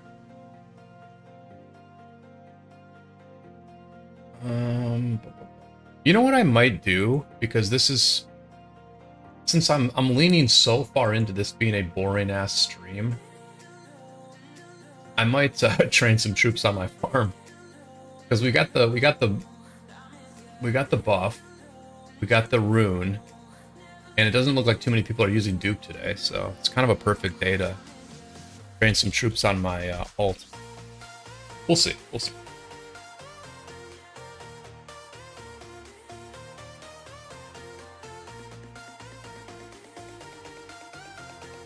Ella says Strife can be fun if you are ready for a big fight. Some of my most fun KvKs were Strife. Yeah, I mean, we've had 2 really good wars in Strife. I'm not against Strife. I'm not against Strife. I mean, Strife is fine. I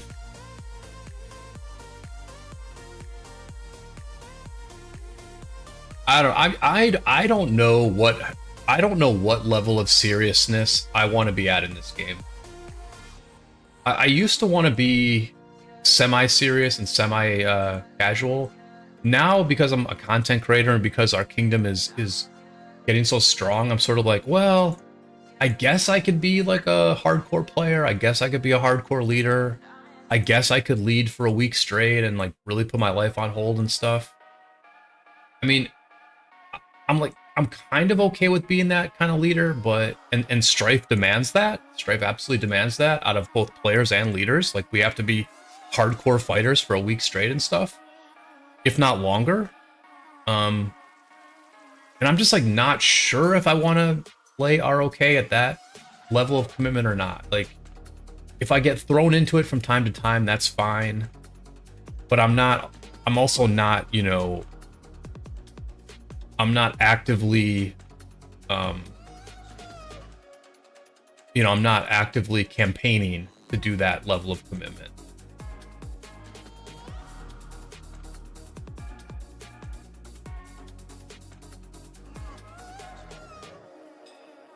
I mean, I guess the good thing about Strife is that because it's 8 kingdoms or 8 camps, you can sometimes come up with some interesting 3 versus 5 type matchups that are fair. Like, maybe it's possible to come up with a fairer matchup on Strife than it is on Warriors Unbound, for example. I mean, I think Orleans has a better layout than Warriors Unbound, right? Like, let's say that about Orleans, right? In Orleans, the 2 biggest camps are in the middle, right? They're in the middle.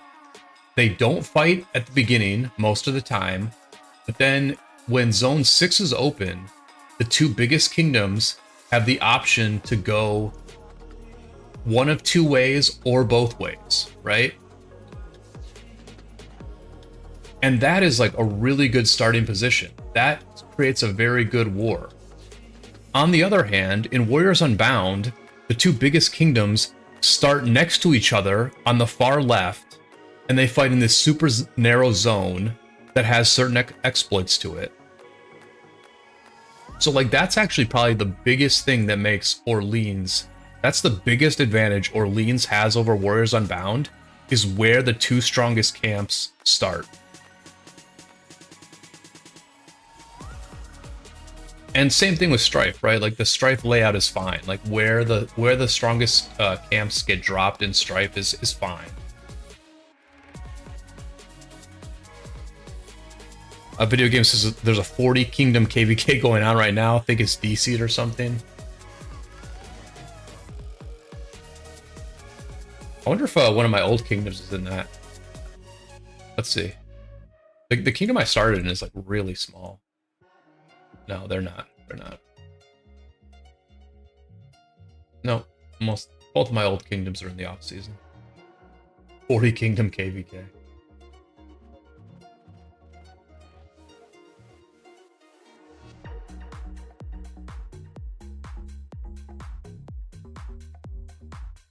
The quest says the 2 versus 6 SO8 with 2206. Yeah, I mean, that one was pretty good. I'll be honest, I think our other SOC was honestly a better war. I have another video coming out tomorrow about our second SOC, which I'm calling the Drama War. I mean, as I'm going back through that footage of that war and stuff, I'm like, man, this was a really good war. Like, so many things happened. There were so many ups and downs. It lasted so long. Like, the Drama War, like, you could argue that the Drama War lasted like a month. Like, between the first fighting and the last fighting, there was literally like more than a month of time. So, Algebra, welcome to the stream. Glad to have you here. Good morning to you. Thank you all for hanging out on this early morning stream. I wasn't sure how good of a turnout I would get since this is not my normal time for streaming, but it's not only good to have a good crowd here, but it's kind of amazing how many of you are regulars.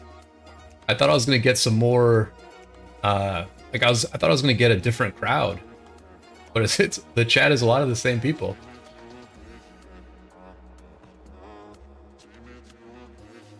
Sam, welcome to the stream. Sam is a R5 and king of a kingdom in the 2000s. I forget what kingdom Sam you're a leader of, but hopefully it's doing well. Shatton Gaming, welcome. Hey, what's up? Who is winning this war? Any predictions? So Shatton, right now, 1 second. Right now, it's even. Right now it's even.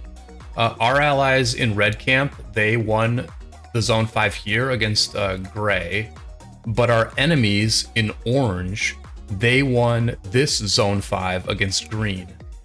So right now it is dead even, and zone 6 is going to open up in 3 days, and my prediction is for a very, very good war. It's going to be a very, very good war. I think the war will likely last for at minimum 5 days. I would be very surprised if this war ends before 5 days, and I think there's a good chance it will go all the way into Kingsland.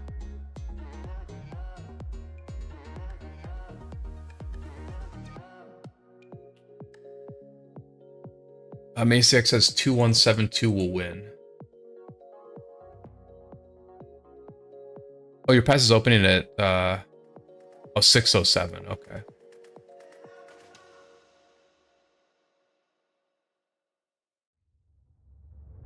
Let's see how big these kingdoms you guys are talking about are.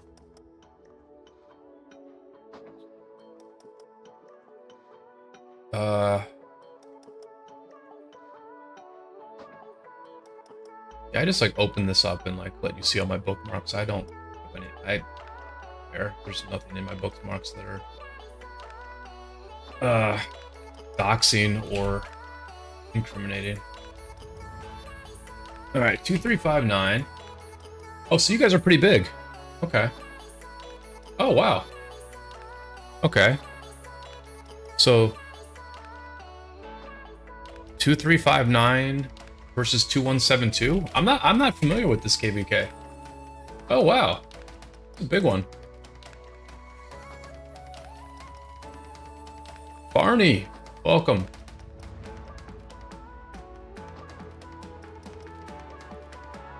Not much is up, it's just early morning. Okay, so this Mina YSG is... It's taken on some tough fights, it's taken on some pretty big chains so far. So it's hard to judge, but, you know, it's dying fast. We can certainly say it's dying fast, and I'm supposed to train right now. I'm trying to triple chain while doing a bastion quest. It's not working. It is not working.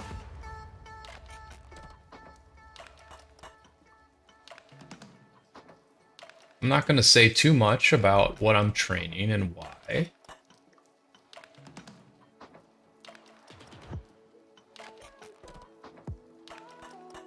I've clicked on a lot of stuff, but there's no reason for me to click on my troop count. Wait, what? This is the best thing about chaining, right? This is my favorite part about chaining is that every day when I do some of these bastion quests, I have new training speed ups that I can use, and I don't have to go into my universals immediately.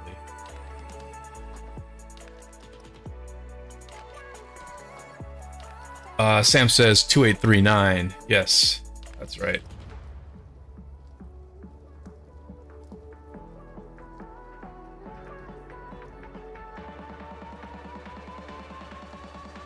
I will write that down. I'm actually gonna try to keep track of all the chat regulars, like what kingdom they're in, because it's like hard to remember, right? Like everyone is just a number.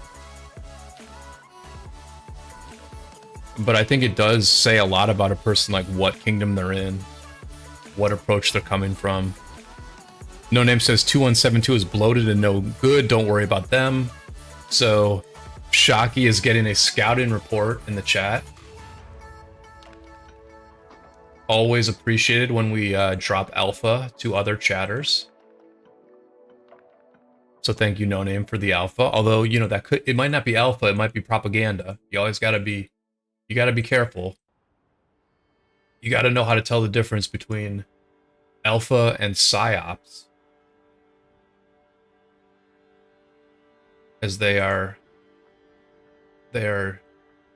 close cousins to one another. Bullshit and truth. Hard to tell the difference, but important to be able to do so.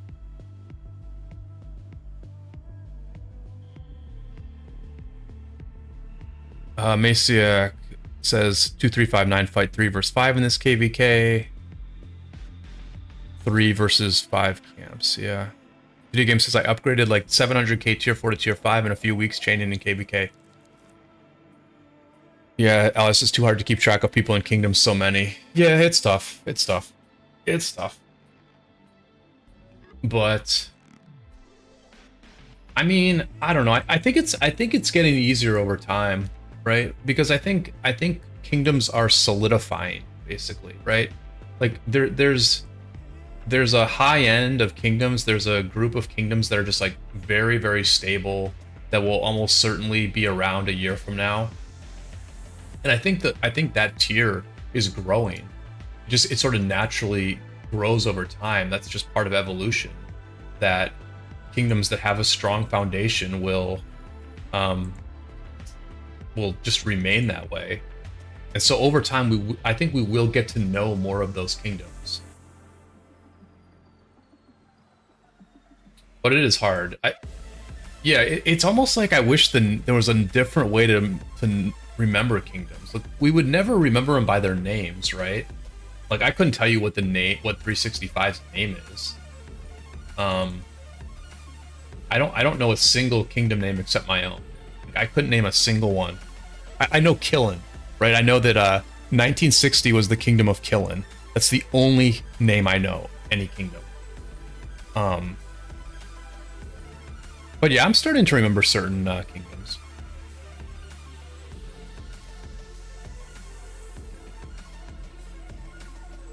I mean, I certainly remember most of the kingdoms that I fight against, although not all. I'm starting to forget the numbers of kingdoms that I've actually fought, which is like kind of scary.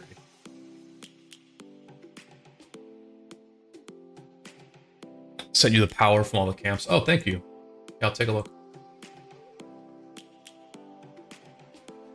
Okay, so it's a Strife of the 8. Okay, so you guys are kicking it old school. You guys kicked it old school here. Oh, and this is a bunch of 8 kingdoms. Okay. Very interesting. Okay. And so it's going to be 3 versus 5. Here, let me see if I need to change a chain here. That chain is fine. He's walking home. He's there. All right, we're good.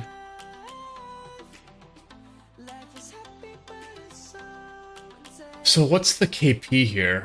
Rockboard KP. Okay, so total KP in billions. 525. 556, 258, 430, 281, 290. Okay, so this is like, yeah, this is a pretty good looking KvK here. Yeah, this is definitely a good looking KvK. And so you guys are on a slightly different schedule than ours, which is good. So your KV. So what opens in what opens on the 7th? Is it going to be the first pass is open, like the zone 5 is going to open? Oh, Kingdom of Yo-Yo. Yeah, 1093 is Yo-Yo. Yep. Kingdom of Yo-Yo. Video game says get a neural link and you can upload the whole 1093 Kingdom Power data search thing to your brain.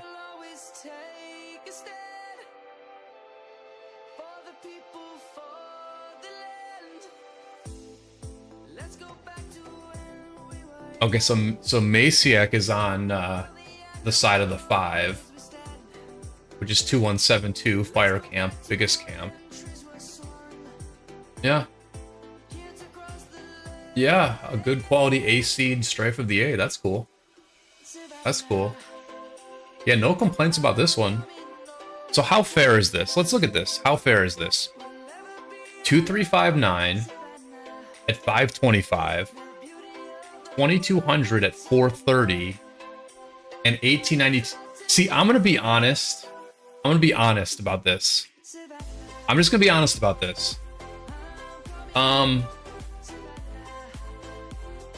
I just think, like, when I look at this, I just think that the 3 has a big advantage on the 5. You know? I just look at this and I say that the 3 is probably gonna win. Because, like, they just have more KP. Like a kingdom that has 430 KP is, like, probably so much better organized and so much more serious about fighting than a kingdom that has 280 KP. And, like, we see this a fair bit, right? We saw this with 1235, 1606, and 2377 as well. Like, yeah, they did a 3 versus 5, but they were 3 very strong kingdoms fighting against 5, you know, less serious kingdoms. And I think the 3 usually wins there, right? Like, they almost always win. I mean, I could be wrong. I'm making some assumptions in that, but yeah. I mean, you guys have 1 star, so, like, I definitely get the idea of, like, you know, not taking a super tough fight, like, every single time, and needing to get those stars up so you can recruit better. I totally get that. 281 KP is still young KDs, though. Are they young? I mean, Earth isn't very young. Water is young. Water's young. Daybreak's not young. Daybreak isn't young. And Thunderbolt's not that young either. So, like, I wouldn't say all that many of these kingdoms are young. I mean, if anything, Greenwood's pretty young, you know. And Wind is relatively young as well. Not really, but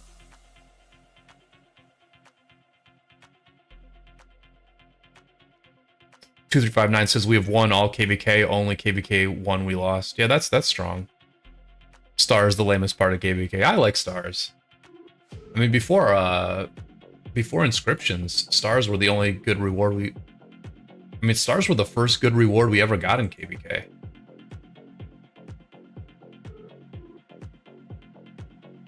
It's past 4. 2172 has 2.5 allies in his camp. What the fuck? It's a 160 billion power versus 90 billion power, and it's 1.5 trillion KP versus 1.7 KP. Yeah, but KP's not everything. Sometimes you have to read between the lines on KP a little bit.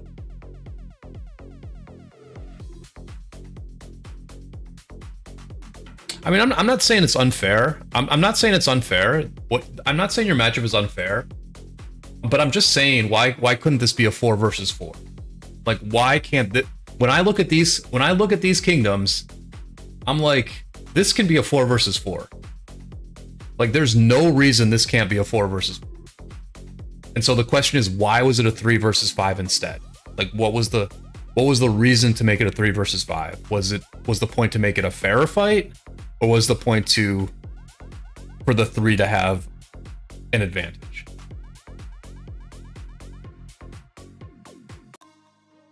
But I mean, very interesting KvK, and I appreciate y'all pointing it out. We'll definitely have to check in on that one.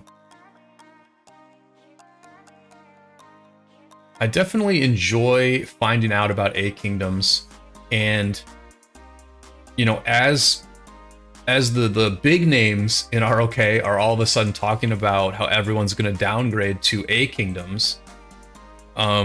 You know, we're all out here living that life already. We're already living the A Kingdom life. And I guess the real estate that we inhabit is becoming more appealing to others. And And so, you know, the kingdoms in a strife like this, or the kingdoms in the Orleans that we're in, we're playing for relatively high stakes at this point, because if we win, there's the potential that players from Imperium kingdoms will want to migrate to this new A kingdom meta. Whereas if we lose these KvKs, there is the risk that we get weaker and the competition around us gets stronger, and we suddenly, you know, plummet down the A kingdom totem pole. And so that A kingdom totem pole is being established as we speak, in a bunch of kingdoms that people have not really heard of, that are strong kingdoms. You know, a lot of us are strong, organized kingdoms with a lot of good players, but it's a bunch of kingdoms people haven't really heard of. But all of a sudden, a few of us are starting to pay attention.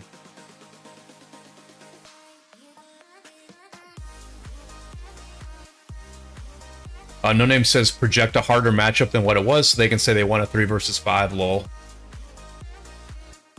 Yeah, I mean, I can't say that that's what's happening, No Name, but I think, you know, that's a bit what it looks like to me, without knowing much about it. But it's sophisticated. Like, it's like, let's be real. Like, a lot of people are trying to get a matchup that's See, now you guys got me ranting. Now I'm remembering all the stuff I wanted to rant. So a lot of people have lately been complaining about matchmaking, and I think some of the people who are complaining because they wanted to arrange a good matchup for them, and they got stuck in a really tough matchup instead. Like, I think a lot of kingdoms want to manage the matchup to give themselves an advantage. That is very, very common in this game, right? A lot of kingdoms are out there. They want to take a tough fight, but they want to take a tough fight that they're going to win. And I get it. It makes sense. You're doing what's best for your kingdom. You're giving yourself a better chance at a star. You're giving yourself a better chance at the special inscriptions. And you're giving yourself a better chance at having good morale and good vibes in your kingdom. But just because you don't get a good matchup doesn't mean matchmaking is bad. Like, not everyone is going to be able to get away with having an advantageous matchup.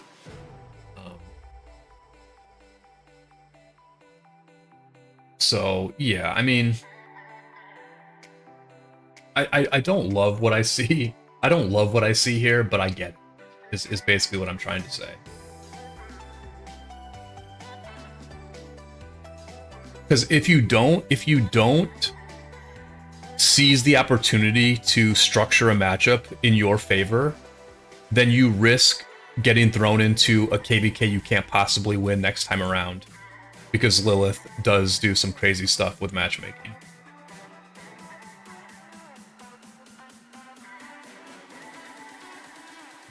But at the same time, there is another approach to it, right? There's just an approach where you just take tough fights. Sometimes you lose. You know, sometimes you lose. Mepa 2064 did that all the time. What did they do? They structured a win, or they... I mean, like, the thing is, like, if you just take tough fights all the time, like, yeah, you're gonna lose sometimes, but, like, you just create a pretty good precedent in your kingdom where, like, you're able to lose. You can lose a KvK, you can fight hard, you can be disappointed about certain things, and, like, nothing bad happens to your kingdom, kind of thing.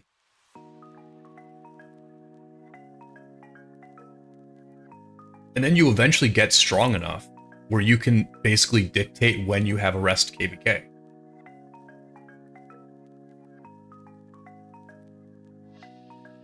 Structure wins. Oh, did they? That's interesting.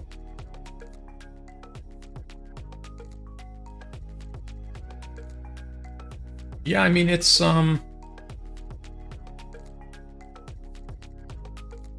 stars poisoned KD allying.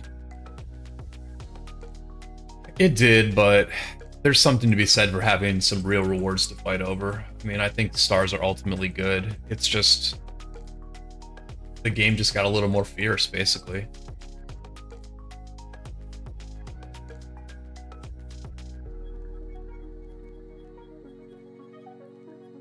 Because there's other things that are happening out there. Like there are some other smart things that are happening out there, right? Like kingdoms could fast register for Heroic Anthem or Nile.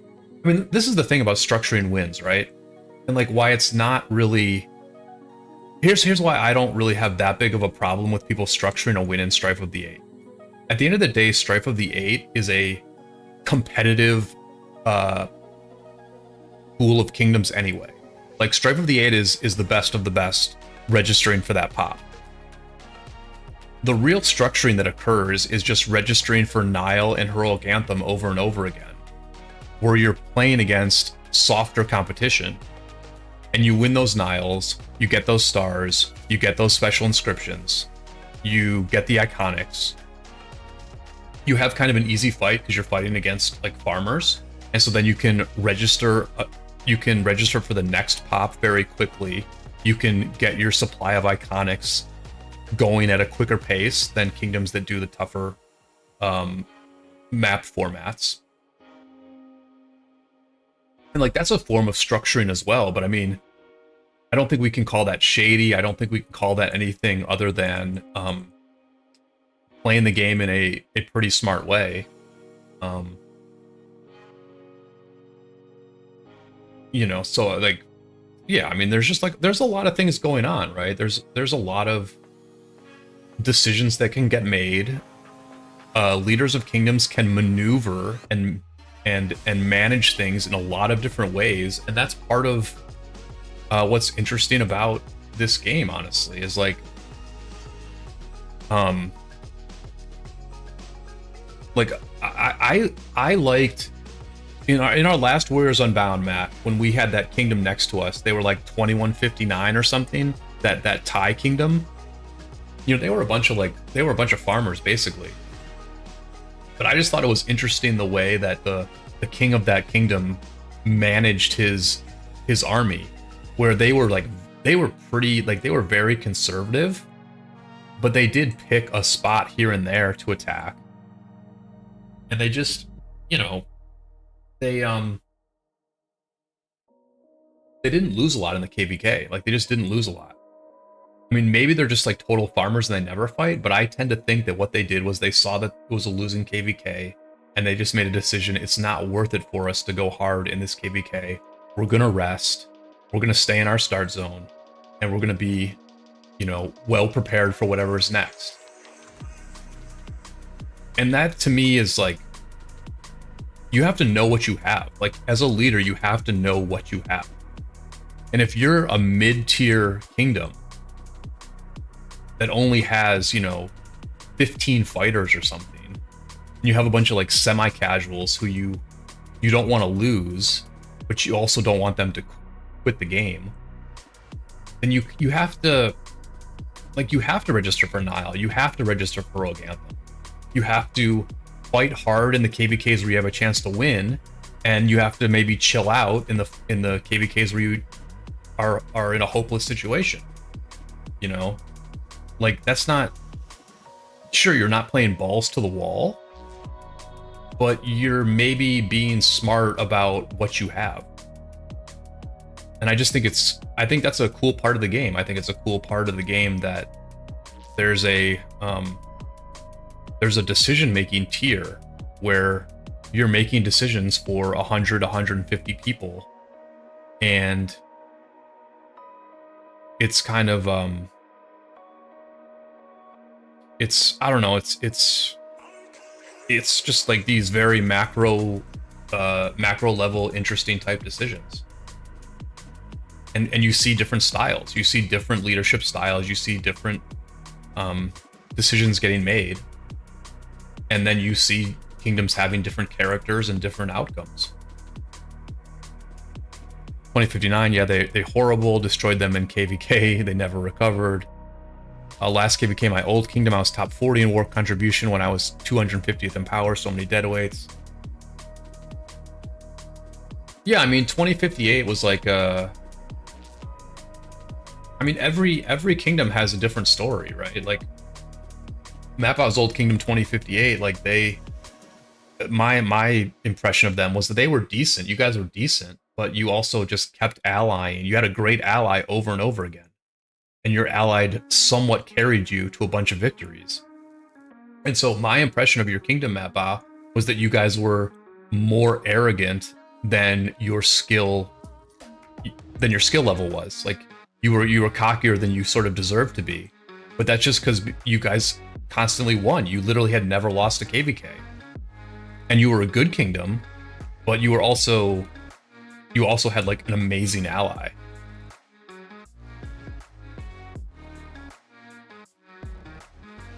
IJ Sam says exactly the position we are in, making optimizations with the current people. You have to truly build a good series for higher seeds. It's definitely work. Yeah, definitely, Sam. Definitely. And like, not everyone's goal is to be like a top tier kingdom, right? Like, you know, so there are probably leaders out there in like casual kingdoms who are like making good decisions for that casual kingdom. Like, they probably don't want to commit a lot of time to the game. They enjoy playing with the people they have. And they just have the ability to make good decisions for that kingdom. They can make good decisions about what KvK to register for, and they can make good decisions about like when to go really hard and when to just be casual farmers. And I think those are interesting. Like, you know, I'm a second tier leader in a very serious kingdom right now, but I think it would also be interesting to be the king of a more casual kingdom and just sort of like see what I can get out of that.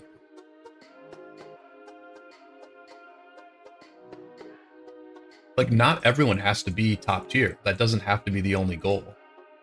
A goal can be to just get the most out of what you have.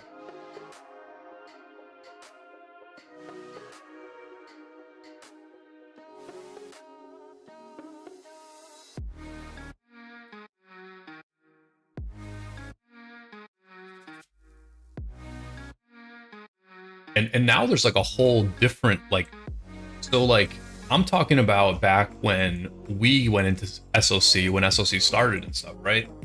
But now there's like a whole other game being played for people like Sam, where like you're a newer kingdom and you literally know that you're going to enter SOC, and no matter how good of a kingdom you have, no matter how well you've done in the first 3 KvKs, you know that you are not going to be top tier when you enter SOC. You know it. And so again, you have to make decisions. You have to make long-term decisions to maybe eventually get to that top tier level. But you know you're not going to be there at the beginning, and so you can't. It would be foolish to play as though you are. It would be foolish for some A kingdom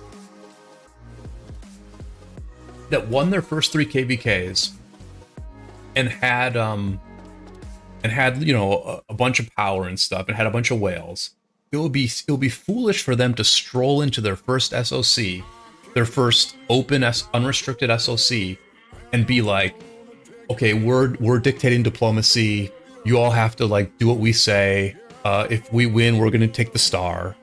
It would be foolish for them to do that because they're just not in that position. They're not that good. Like, unless they have super experienced leaders. I mean, if they're like Pho, you know, if they're like 2489, then sure, they can take that kind of a posture. But if they're like brand new leaders who have never led at the SOC level before, they would be foolish to just stroll into SOC and think that they're great. Like, that'd be crazy. Like, we have too much experience. Us older kingdoms have too much experience. Our rank and file players have way too many iconics, way too good of gear. And so like those same kingdoms have to make, you know, good decisions. 27 55 first SOC and they was an imp KvK. Yeah, Shocky, that's true, but like when 2755 went into Ile-de-France, I forget exactly where they dropped their forts, but like basically 2755 dropped, where did they drop the forts? Oh, they I think they dropped them around this, they were coming from the north, right? And they dropped like forts around this pass that was like totally disconnected from all their territory. Whereas like 2268 dropped forts right around here, like right where the fight was. And so what happened was that 2755 had a bunch of pointless forts that died pretty quickly, whereas 2268 had forts that were smack dab in the middle of the war that played relevant roles in terms of protecting 2268 during their downtime. So like, okay, yeah, 2755 came in, they were a strong kingdom, but their build plan right from the start in this zone showed inexperience. You know, it was like kind of a newbie kind of build plan with their fort drops. You know, so, and they did seem to get better as the KvK went on. And that's something that I pointed out in the video I made about it. But, you know, they weren't like, I mean, they did good, but they weren't like amazing. They weren't amazing. And they had a ton of like huge whales, you know. This is all mitigated by how many whales you have, how much you spend. It's still a pay-to-win game. I mean, the example I like to use is 2425, right? Because we fought against 2425 in their first SOC. That was the one that Mapaz Kingdom was in. We fought against 2064, 2058, and 2425, right? Let me see if I have this. I might have the... If Bogus messaged me... Oh no, he dropped this in... Nah, I'm not going to be able to find it. Anyway, 2425, in their first SOC, they played like a support alliance. Their rally leads were not that good, but they were active. And so they followed 2064's ball. They just were a part of 2064's ball. They defended when they could. They waited for 2064 to come and help them when they needed help. And they were a support alliance. They didn't try to lead. They didn't try to be the rally leaders. They filled rallies, they filled garrisons, and they fought in the open field. And they had a very successful KvK. They did some things well on their own. They did more things well as part of a group. And then what happened after that? 2425 then allied with, what was it? Like 1185 or 1175, whatever it was. And they beat 1647 straight up. You know, they were part of that two Kingdom A camp that beat 1647 in the last strife. And so like 2425 just slowly got better in SOC. You know, they weren't a great kingdom immediately, but they had successes. And so presumably they were able to get good recruits and continue to slowly build.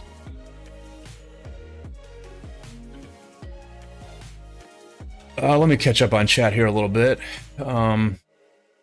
Amepa says about his old kingdom, we were really good at capitalizing on enemy downtimes and being realistic about pushing or defending. Shatton Gaming says, you want to be king for a more casual kingdom? Sounds like a job application to 1903 to me. I don't, Shatton, but I'm just saying, like, in a different life, that would be kind of interesting. Like, I was the R5 and sorta king of a pretty like dead kingdom back in the day, and like, or I was like the R5 of a dead alliance back in the day, and like I enjoyed it. Like we sucked, but like I enjoyed it. Because like you make decisions and get the most out of it that you can. Shadden says, what do you think would happen between a 1770 versus 1903 1v1? Oh, Shadden, I think we would destroy 1903.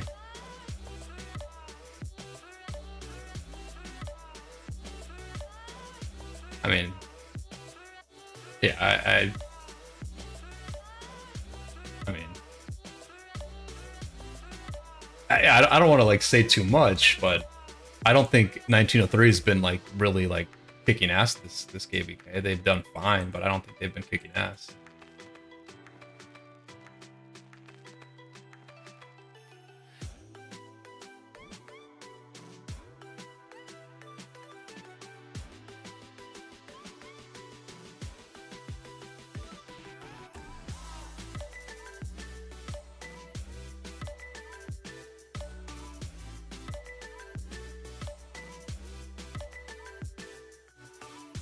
Yeah, earlier, Video Games was saying something about speed ups. I forget exactly what he said. What did he say? What did he say?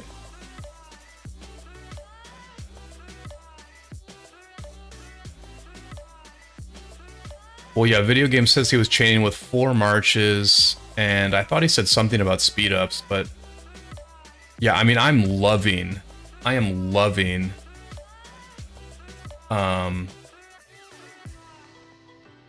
I'm just loving how much I'm getting out of chaining. I should have like been chaining earlier in my ROK career, because it's like oh good.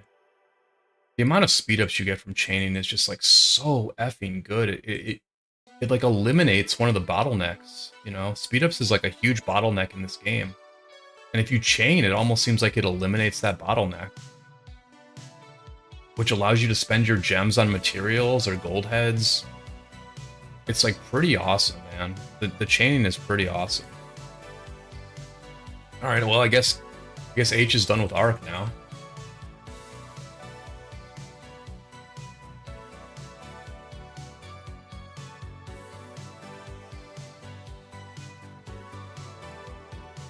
Shadden Gaming says, I hope for you that doesn't age badly.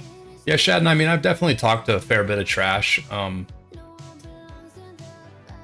mean, honestly, before the fighting started, the trash talk I was saying was like, I was trying to like get in my opponent's head a little bit.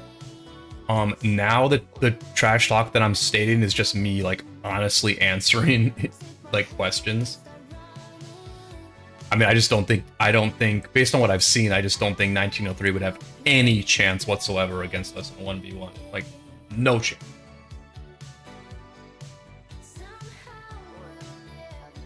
I mean, I just didn't think the open field numbers that 1903 was putting out there were what I would expect to see from like a competitive A Kingdom. You know, like 12 marches is not a murder ball, you know. We're used to fighting against like 40, 50 march murder balls. Like 12 marches, that's just like, you know, that was like, I was like, man, is this game dying or something? Like, how are A Kingdoms putting out like, and I'm not saying like the other A Kingdoms are better, right? Like you guys beat 14, 18, and 15, 56. But I just thought in general, those fights were very small. Like I just didn't think there were many people out on the field in those fights.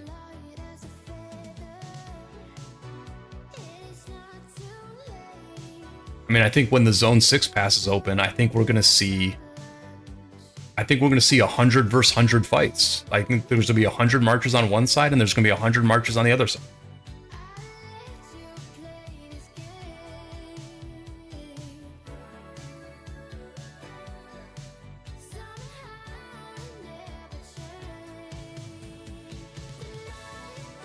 Video Game says, I would like to get 5 to 10k in just training 1-minute speedups every day, depending on how hard I chained.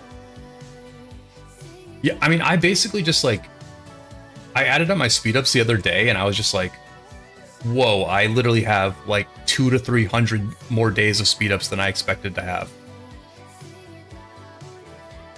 Ari, welcome to the stream. Oramanu, welcome to the stream. Sinith, welcome to the stream. Thanks for being here. Looking forward to the fight in a couple days. Feel free to prove me wrong.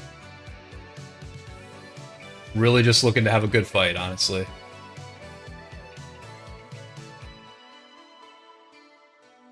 So you're telling me you guys managed to get 20 peeps each, 5 marches at the same time? I think we'll do that in this KvK, yeah.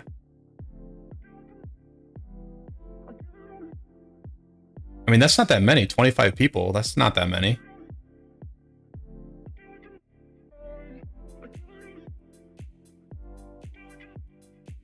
Am I chaining the chain? What does that mean, chaining the chain? I mean, I want to chain. The goal is always to chain the chain, but I don't think I do it very often. I think I'm mainly a 2 chains type of chainer. I just find a clump of two barbs, and I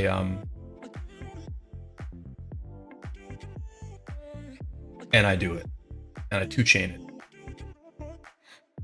But the goal is always to chain the chain.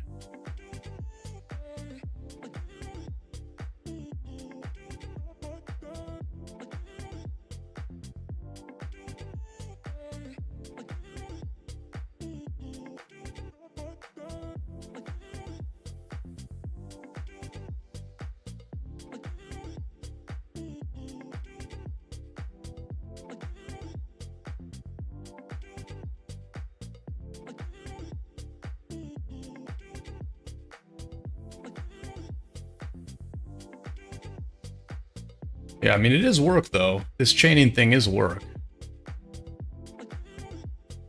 Streaming it makes it a little bit easier. It makes the time pass a little bit faster.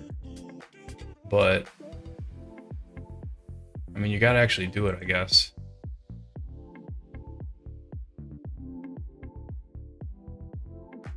The thing is, like, the chaining is a trap. It traps me. I'll have all these things I need to get done during the day, and then I'll just see a clump of barbs and I'll be like, well, I guess I could just send this march over here and do this chain, and then I could get to the other stuff, you know, get to my other tasks of the day. And I just like am chaining. I'm chaining instead of doing other things in my life that I should be doing. Like I've got this RAM. I'm like holding a couple sticks of RAM here that I still haven't installed in my computer because I'm just sitting here chaining barbs instead.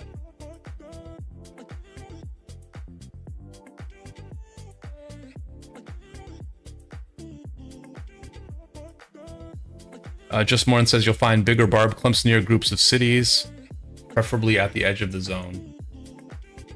Yeah, I think I'm in like some bad spots, honestly. I teleported to like a new spot and I'm just kind of not really... I haven't really figured out the lay of the land over here yet. Did I get outside of this friggin' river trap? I guess I did.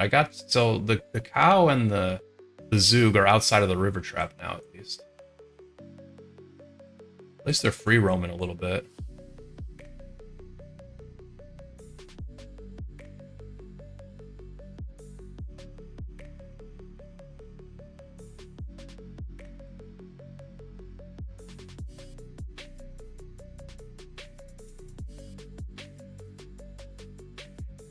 I guess I'm doing okay with three marches.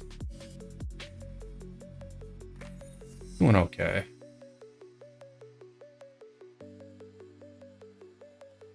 Okay, so Ari, here I'm going to try to chain the chain. Like now I'm chaining the chain. Even though the chain is walking away. I'm trying to chain the chain, but the chain is walking away.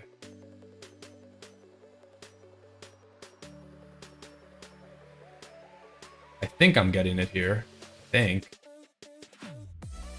Oh my gosh. Okay, it grabbed it. See, I chained the chain.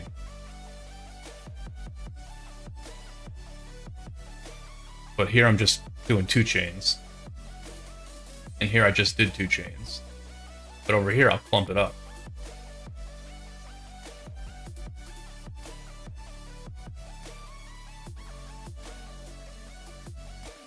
Thank you all for hanging out. Please throw a like on the video. Always helps. 25 likes, appreciate it. I do have a couple armaments I can open, right? Yeah, I can open a couple armaments. Let me get these, let me do this chain here, and then I will open some armaments. I guess I should have opened these before I put the friggin' destruction inscription on an armament, but, you know, it is what it is.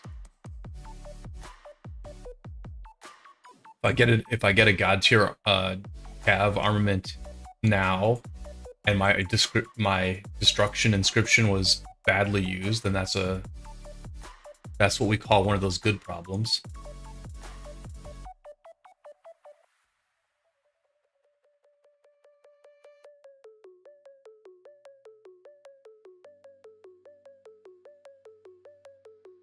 Let me just take a look if anybody else is streaming. I'm always curious to see if I am the only one in the time slot or if others are. Oh, Black Panther's streaming. All right. Okay, a bunch of people are streaming, but my numbers are doing good. Me and Black Panther are running neck and neck right now. So thank you all for hanging out. I need to maintain local time zone dominance, if possible. You know, for Pride. It's Pride Month, everybody. Please keep me as the #1 ROK live stream. Please keep me as the #1 English-speaking ROK live stream at this particular moment for Pride Month, because I wanna have pride in that.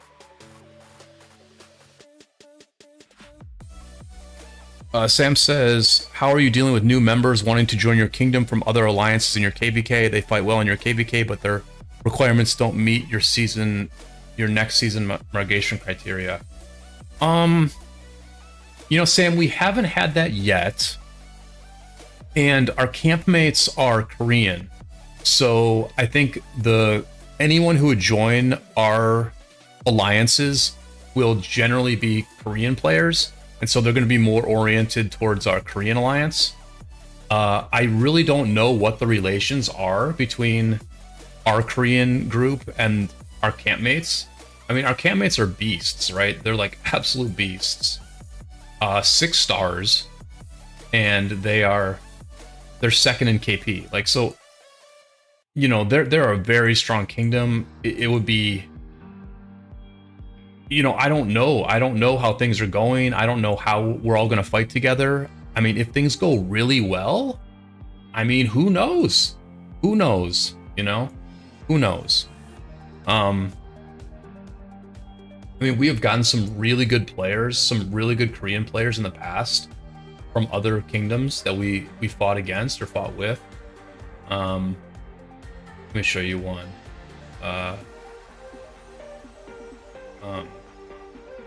I'm not really sure. Like, a lot of our really good Korean migrants, I'm like not entirely sure where they come from, but we got this guy. Like, this guy was from a kingdom that we fought against in a Strife of the Eight.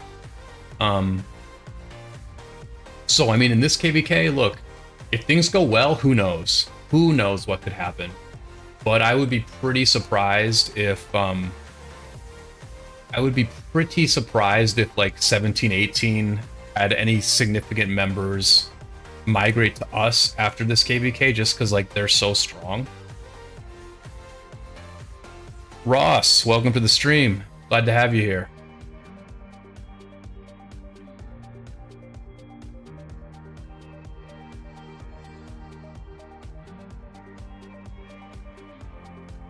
Yeah, Sam, I actually wrote a mail to our alliance the other day about migration stuff, where I was just saying, like, it was kind of like a pep talk. It was kind of a tough love type pep talk, where I was like, listen, we just hit Imperium, and our migration requirements are going to get very, very strict after this KvK. And, you know, some of you who are here now, if you were complete strangers to us, you would not be accepted based on your current statistics. And it's not to say that they have to reach our requirements. I mean, our requirements for next KvK are probably going to be like 2.5 billion KP, like under 2.5 billion KP, and we're probably like not even going to look at you. 1 second, I need to take this call. Give me a second.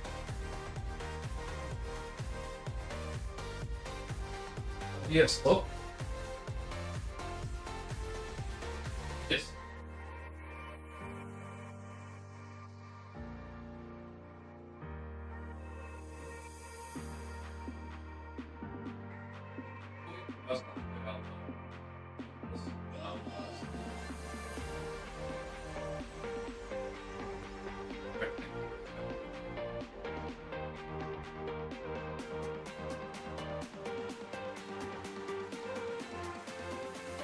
Alright guys, I think I'm gonna wrap up this stream. My new refrigerator is being delivered in half an hour, so I'm just going to I mean it's ready to be my old one is ready to get shipped out of here, but I'm just gonna tidy up the apartment a little bit. Yeah, I'm just gonna wrap up the stream maybe in like 5 minutes here. Appreciate everybody hanging out. Be sure to subscribe to the channel if you haven't already. I'll have a new video out tomorrow morning, and I'm going to be live streaming on Tuesday, July 4th, for this war that we prepped for today. Let me open up these armaments real quick.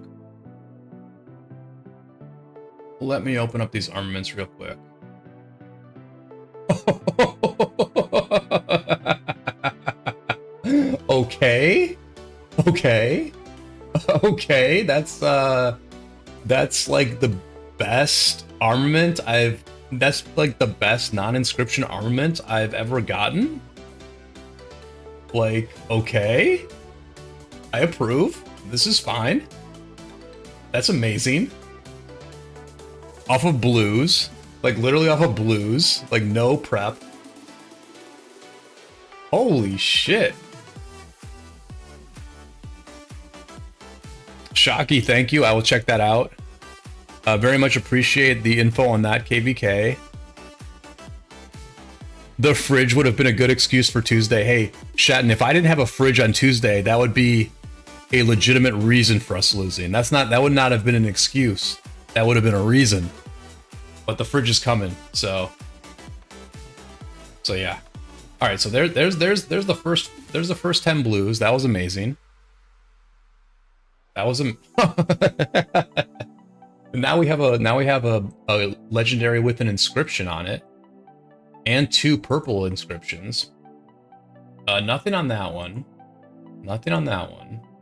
This is a decent armament right here, even. Okay, so this is like really good luck here. Yeah, nothing on that one. And then what is this gonna be? Valiant. This sounds good. 1% extra damage, so that's like 2.5 plus cav attack. That's 4.2%. That's all right. This, I'm not sure I'll use this, but this is all right. 4.2% of stats. Not bad. Not good. Not bad. But that infantry one was amazing. Amazing.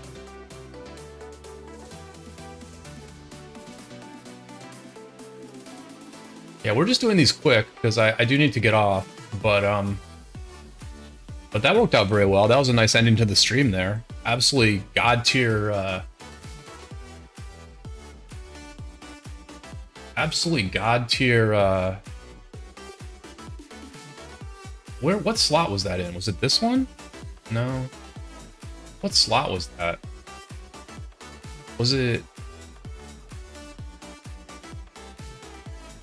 It was this. Okay, so yeah, like a really nice upgrade to the Guan here. Awesome. Awesome.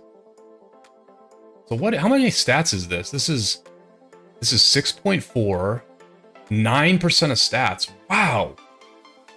Wow, 9% of stats. Hell yeah. And then I can probably upgrade the Flavius as well, I'm guessing. Well, what is this? 5.8. Okay, so I had put the better one on Flavius. But yeah, all right, cool. All right, appreciate everybody hanging out. Yeah, subscribe because I'll be live streaming a ton next week during this war. Thank you for everyone from from 1903 for hanging out. Looking forward to fighting you guys. Not trying to be disrespectful or anything. Just honestly answering what I see. But this is why Rise of Kingdoms is a good game. You get to go out there on the field and prove, and just settle it with actions. The words ultimately don't matter. So yeah, cheers to everybody on the opposing team. Let's have a good fight on Tuesday. And and good luck to everyone else in your endeavors in and outside the game. And I will see you all on the flip side.